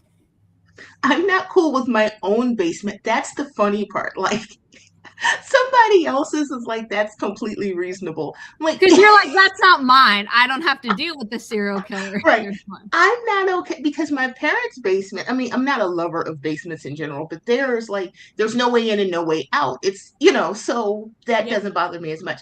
We have an exit out off of the basement and we keep it's like chained shut, like, so nothing can get in or out. But I was like, I'm less worried about a human because they would like just starve and die down there. We would just find the corpse. But I was like, I'm worried about animals. I prefer animals over a human because I'm worried the human would do something to me, whereas the animals would be like, we want food, and I would probably I'd be like, Googling, like, who do I call if there are wild animals in my home? Fair. Who do you call? Ghostbusters. I feel like if there was a person in my basement, I feel like I know who that is, and I feel like it's our neighbor's son. One set of our next door neighbor's adult son never moved out. He's like almost 50 and he never moved out. And he is a very interesting like a serial person. Killer in the making, or a serial killer that hasn't been discovered yet, or is he just I don't have a word for it. He's a very interesting individual. So I feel like if somebody gets into the basement of our house, it's probably their son who actually lives in their basement that they've turned into an apartment for him. But he's always given me creeper vibes. And well, he used to be married. He moved his ex-wife into the basement with him. And she was also very sketchy. Yeah, she's the one that I don't think I told this. I don't think that was your stream when I said that our neighbor's son's ex-wife got high and came into our yard when we were out with a fire pit, and she was like sat on the ground because we were like, oh, we don't have any more lawn chairs left, thinking that's gonna like dissuade her. And she like sat on the ground in the middle of our yard with sunglasses on at like 10 o'clock at night and was like, what do you think of God? Like, she was like high out of her mind. And we were like, I think God would want you to go back to your home. I fell into a rabbit hole of VA loans and on my phone, and I just came back to the conversation with Portia saying, what do you think of God? Oh no, we didn't ask that. Her neighbor's son's high ex-wife did. In Portia's front yard, backyard, one of them. Backyard, which is worse because our backyard is very heavily, the whole area is a lot of trees, but it's like a wooded area back there. In order to get in. So she like comes from like the clearing and sits in the yard with like these sunglasses on at 10:30 at night, and she's just like, so what do you think of God? And I was just like, ma'am, please, like, I want you to go home to your husband and leave me in peace. Facts. But she's the same one that was having an affair with somebody else that lived in the same gated community, and we're thinking, well, she's arguing with somebody on the phone, but it's like, we're in a gated community, so the odds of him coming and then not realizing she was cheating with somebody in the gated community, and then we hear a car pull up and we're just like, I'm not gonna lie, go home to your husband and what did you say, Zara? Go home to your husband and what? Leave me alone. Leave me alone could apply to so many military spouses. I related to that on an existential level. Yeah, the way you reacted, I was like, oh, I think I said something. No, that was deep, Zara. That was deep. My mom is so funny because she's like, you don't know your neighbors, you didn't know your dorm, like fellow dorm building people. I'm like, Mom, we treat every place as an apartment where it's our own little city and we are doing our own business and we say hi to each other as we're walking in. We're not jerks. We hold the door open for each other. And that's basically it. We don't, like the people who have lived in my building for many years, yes, they know each other. And yes, I know like the maintenance people in my building by name, but like, I don't know the people on my floor. I know the dogs on my floor because that's the important stuff. You're hilarious. And I know who has kids because I can hear them playing piano. Not well. You know, at different times. But, like, I don't know who you are. Well, that reminds me. I need to change out the batteries in my kids' piano. Change them out or just remove them altogether so they can't play? Change them out. They died. I have to give her new ones. She played it she got it for Christmas, but she's played it so much in the past 2 months, they died last week. I mean, good for her. I'm sorry for your eardrums if it's not great, you know. Thank you. Thank you for your apology. No, a 2-year-old is actually, in fact, incapable of playing a keyboard well. Yeah. Oh, I know. I have gotten kids toys that make sound with the blessing of the parents, and every time I'm like, do you understand what you're doing? Because the only reason I'm bringing this up is because it's a highly rated toy and I think it could be fun, and I know as a kid I would have enjoyed it, but I can't imagine my mom would have enjoyed me having this. I'm not gonna lie, some days are deeply full of regret, and then I think, no, learning the keyboard would be good for her. Knowing music coordination, math, literacy, it could get her scholarships. Just like thinking down the road, you have to remind yourself sometimes. Yeah, down the road. Yeah, no, I didn't practice piano enough. But the thing is that when I was playing piano, I never hit wrong keys. I just wasn't great at like sight reading like my mom was, so it would be very staccato. And then I'd have to play the same thing over and over again until it sounded less staccato to be like, oh, I know what I'm doing. But my problem is I would then memorize the song. Yeah, I could play that easily. And then it would be like, okay, great. Let's move on to something else. I'd be like, I am back to square one. Whereas my mom is like, she could sight read anything. That's a skill. Sight reading is. She can also read anything in Hebrew, but does she know what she's saying? No. I love that for her. Like one day someone's gonna make you read something really profane. That sounds like I can read anything in Spanish, but I have no clue what's going out of my mouth. Yeah. Whereas everything I read or say in French, I know what I'm saying and understanding, but my scope is not big enough. So I need to get back to that. But at least I know I'm not going to accidentally say I'm very pregnant instead of I'm very full, like my cousin once did while she was in France at a nunnery.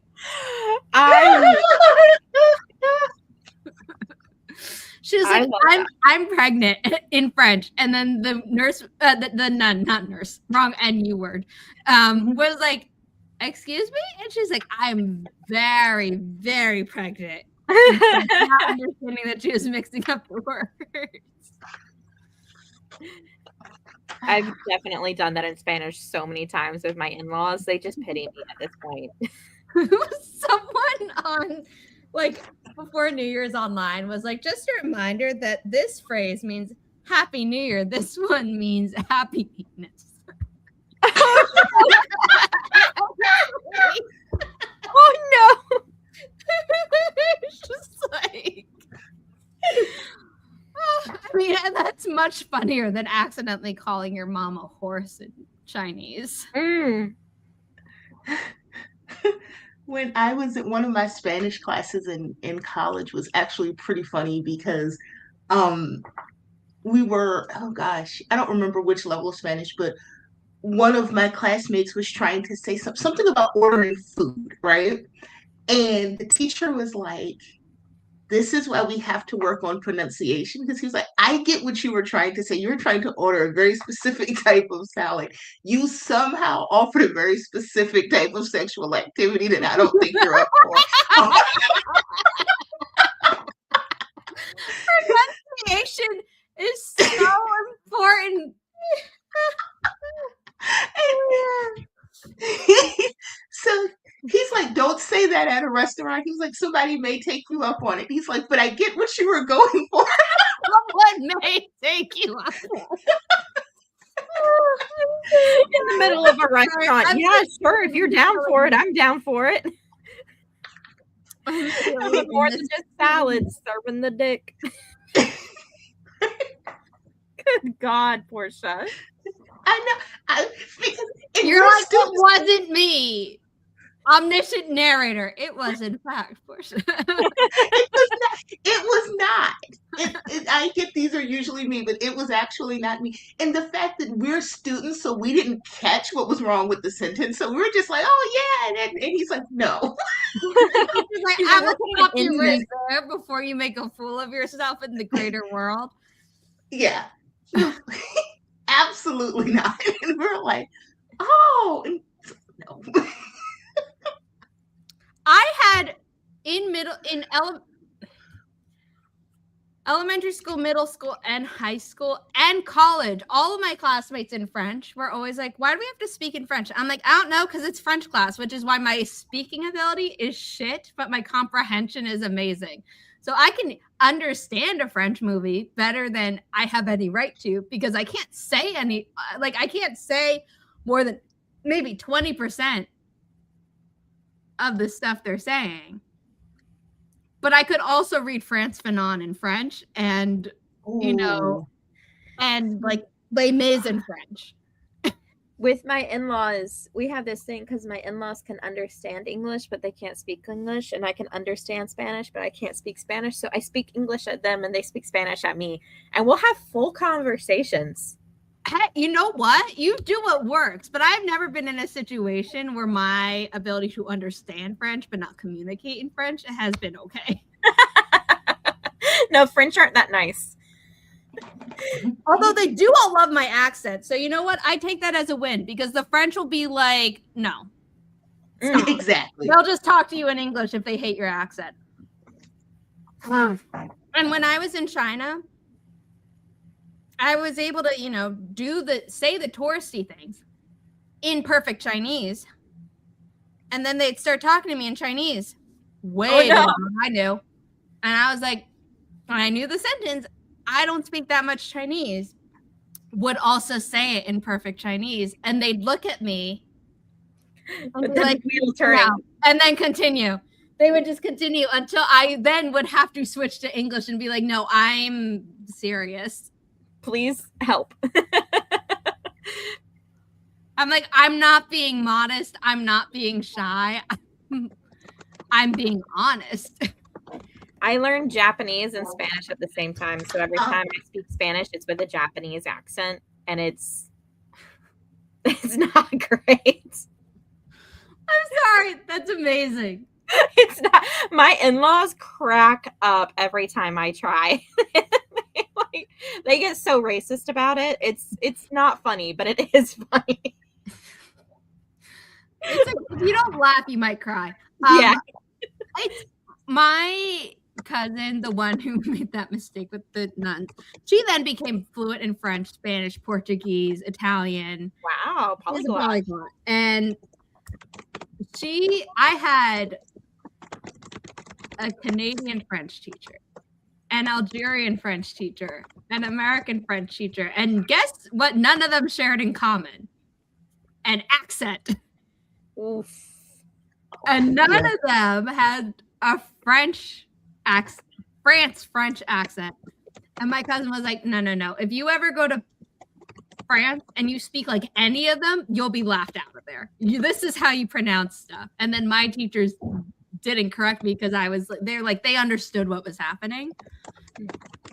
So that's how I have like a good French accent, despite never being taught consistently. Yeah, my in-laws, they don't have that much patience. And by they don't have that much patience, I mean, they're such patient people. But man, if they're not going to absolutely trash you before they teach you something. Yeah, no. I mean, because everyone used to say like, oh, just like do an immersion thing. And I was like, I don't want to like be stuck knowing I can't communicate. Like, I know it forces you to learn a language better, but I was like, I would have a breakdown. Oof. And I didn't want to put myself in that position. Last sprint? Yes.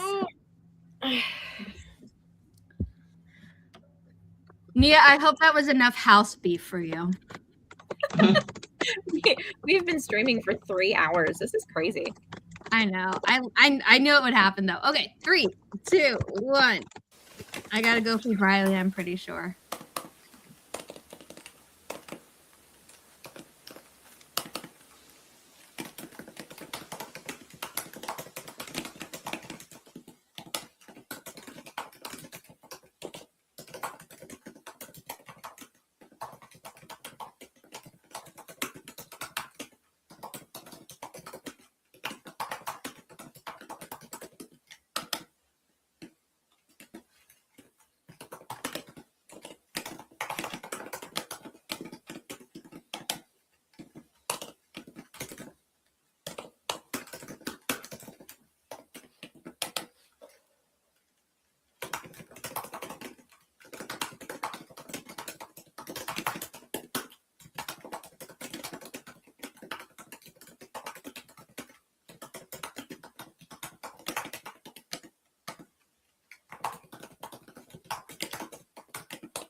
I am making Riley dinner, and so I'm going to let you two talk while I'm finishing that up. I am just now downloading my completed essay and trying to get the formatting right on this reference page, which is not great. But to be honest, if he marks me off for formatting on the reference page, I'm going to have a word with someone higher than him. Fair. Especially considering that he might be opening it in a different word processor than what I might be using. So there's that. How are you? What did you accomplish today? I am good and super quick. Let's see. That's the wrong one. This is the right one. Turn the light up because due to circumstances beyond my control, and those circumstances are ADHD, it took me the entire stream to get my makeup done. But my makeup is done, so I'll just do a reel or something because it took me 3 hours to do a full face of makeup. Well, not 3 hours straight. So, because of that, I'm going to go and do a stream or something or a reel after this. But I am working on collage cards because everybody that ordered my book in January and everybody that orders in February gets a collage card. These are just backgrounds. They will be really cute and embellished and more than this. But I am working on a bunch of collage cards. So if people order the book, they will get a collage card in the order for February. Thank you, Nia. I haven't seen you in so long. I hope you've been good. I've got to get over on Twitch more often to your stream. So that is what I am doing. And I've decided that today's prompt from Dinez, I'm going to do a speculative poem. So I'm going to do that after we get off because, well, that's going to take a little more brave. I shouldn't say that a little more brave. It's just different than my usual style of poem. So I'm going to do a speculative poem because we are talking about children today in good ways. You know, what would you want to instill in generations after you? So I'm going to do the speculative thing. So I'm doing mine in the form of a graduation speech to a class of young quantum leap pilots. So that's gonna take some time. So I'm gonna need more than a 25-minute sprint to jot that down.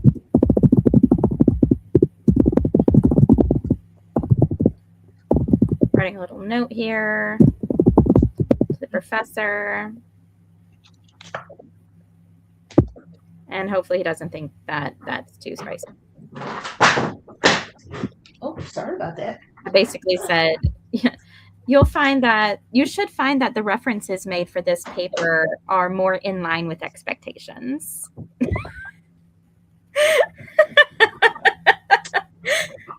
And I'm sorry for the indentation issues on the references page. Hopefully you don't mark that off for me.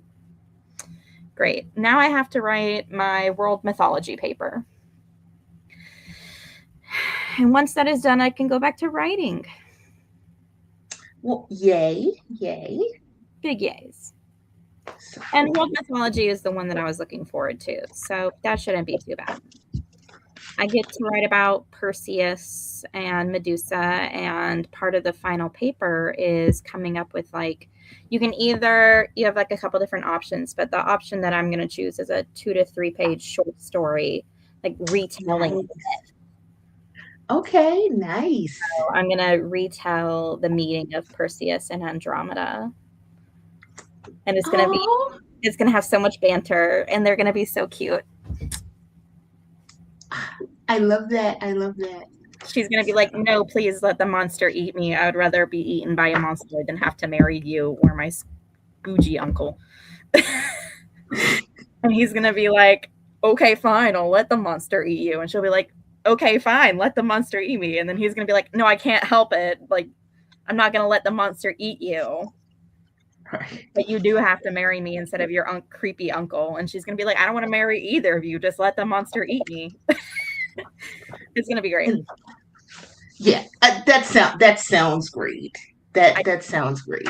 I cannot wait to write the banter. It's going to be so much fun. That sounds fun. The paper is going to bore me to tears, but the creative writing part is going to be so much fun. Gotta love the creative writing part of your creative writing degree, right? You really do. And I wish that had been a thing when I was in undergrad. I mean, it was a thing. Let me rephrase. A thing at my university. I don't believe that we had creative writing classes, but I don't think they had a creative writing degree at my. Yeah, I'm pretty sure they didn't, because I'm sure I asked about it, because the way that I vacillated between journalism and English and ended up with a degree in journalism, because, well, I mean, I knew it was not the same thing, because a lot of people would be like, but isn't that the same thing? And I would be like, no. And people are like, not at all. And people are like, well, but it's all writing. And I was like, yes. And they were just like, they're so different. It's very different. People, because I did take a lot of English classes in my journalism degree, but I was like, lots of differences here. And I was like, and how you feel on the Oxford comma probably will determine which camp you should be in. If you love the Oxford comma, then I was like, save yourself the heartache and do English. If you think, just make your sentence shorter if you need one, do journalism, because we are counting characters. And because I did print journalism, so of course, we'd had online. I was the editor of my online paper too, but that's back when you had column inches and stuff, and like 250 words meant 250 words, because that's all we had space for. So you could not wax poetic in journalism, because it was like everything had a certain amount of space. It was allotted for an article. So when people were like, what's the difference? And I was just like, how much do you want to talk? Right. No, at SNU, they have journalism as a degree, and then separate from that, they have creative writing. And in their creative writing degree, they allow you 4 different focus areas. So you can either do fiction, screenplay, nonfiction, or I'm blanking on this last one. I'm totally blanking on this last one, but there's like at least the 3. So I'm going to do a double concentration on fiction and screenplay. Oh, very nice. Yeah. Very nice. And then in the creative writing master's program, they allow you to do a concentration as well. So okay, that's really nice. That's when really I end up liking more fiction or screenplay, and then that'll be the concentration of my master's. Okay. We definitely need more. We definitely need more screenwriters. We definitely need more screenwriters. Because it's like everything is a remake these days. Everything, not even a remake, everything is a reboot. Because I'm like, I can get with a really well done retelling. I can get with that part. Everything is a reboot. And I was just like, don't do a 4th reboot of a reboot. Somebody write a new story. Somebody, please. Right. I'm dying over here. Like, take a book from Inimitable Books. Make it into a movie. The books are very original, very well written. Take one of those books and make it into a movie. Yes. I do love it. It would be so good. Riley, you already ate. I gave you everything. She's like, but I want more. Aw, she is coming at you for food. She said, Mama, feed me. Mama, I starve. Mama, why do you starve me? Mama, I'm hungry. Okay, so let's remind people who we are and then log off. Thank you for holding down the fort while I took care of Her Highness. Go ahead. You're first in the alphabet. I am Gwenna at Gwenna the Winner. You can find me all over the Oh, I'm sorry. There was a delay there. Uh, I'm Gwenna at Gwenna the Winna all over the internet. You can find me predominantly on YouTube and sometimes TikTok. I like to stream writing sprints and productivity sprints with my friends, my lovely people here. I'm an aspiring hybrid author and current college student in a creative writing program. On over to you, Portia. I am Portia. I am the author of Low Bridge High Water. I am purveyor of cat ears, chaos, and the words in between. And you can check me out at bio.site Portia Writes and PortiaWrites.com. I am working on it, so the information is not nearly as old as it was. So Yay. swing by and look at my new bio and things that is there. And I have had fun streaming as always. You will see me a couple more times this month. Yay. Yay. And my name is Zara Hoffman. I'm the founder of Inimitable Books, a small publishing company dedicated to uplifting marginalized voices without pigeonholing authors into writing about their trauma. I'm also a dog mom to this princess who unfortunately knows it. And we are having our first release of 2026 on February 17th. It is Grandma's Little Secret, inspired by true events, by Becca C. Smith. One girl's life is changed forever when she foils a murder and becomes a target herself. I love it so much. It would be such a good movie or TV show. So if anyone's watching, read it. The blurb from another author says, Becca C. Smith pulls you in and dares you to let go before the last page is turned. And so really, really awesome. And then we have 2 other thrillers coming out, one on March 31st and one on April 21st. If the current news cycle really upsets you, you should read both of those books because bad people actually get their comeuppance. So those titles are Mother Mercy by Chandra Arthur, Female Dexter Vibes, Nuff Said, and Thanks for Watching by Kay Kavanaugh. And then there were none with social media influencers or the movie Glass Onion, but like it goes further. And yeah, check those out. You should go to inimitablebooks.com and our calendar to see when we will be live streaming for more productivity sprints like this here on YouTube and also on Twitch. But also we have authors who are going to be having events at Barnes & Noble in New York City. And I'm so, so excited, and some other bookstores as well. So please check that out. And if you are planning to be in the New York area, consider coming to any or all of those events. Would be happy to have you. So again, thanks for being here. Thanks for watching.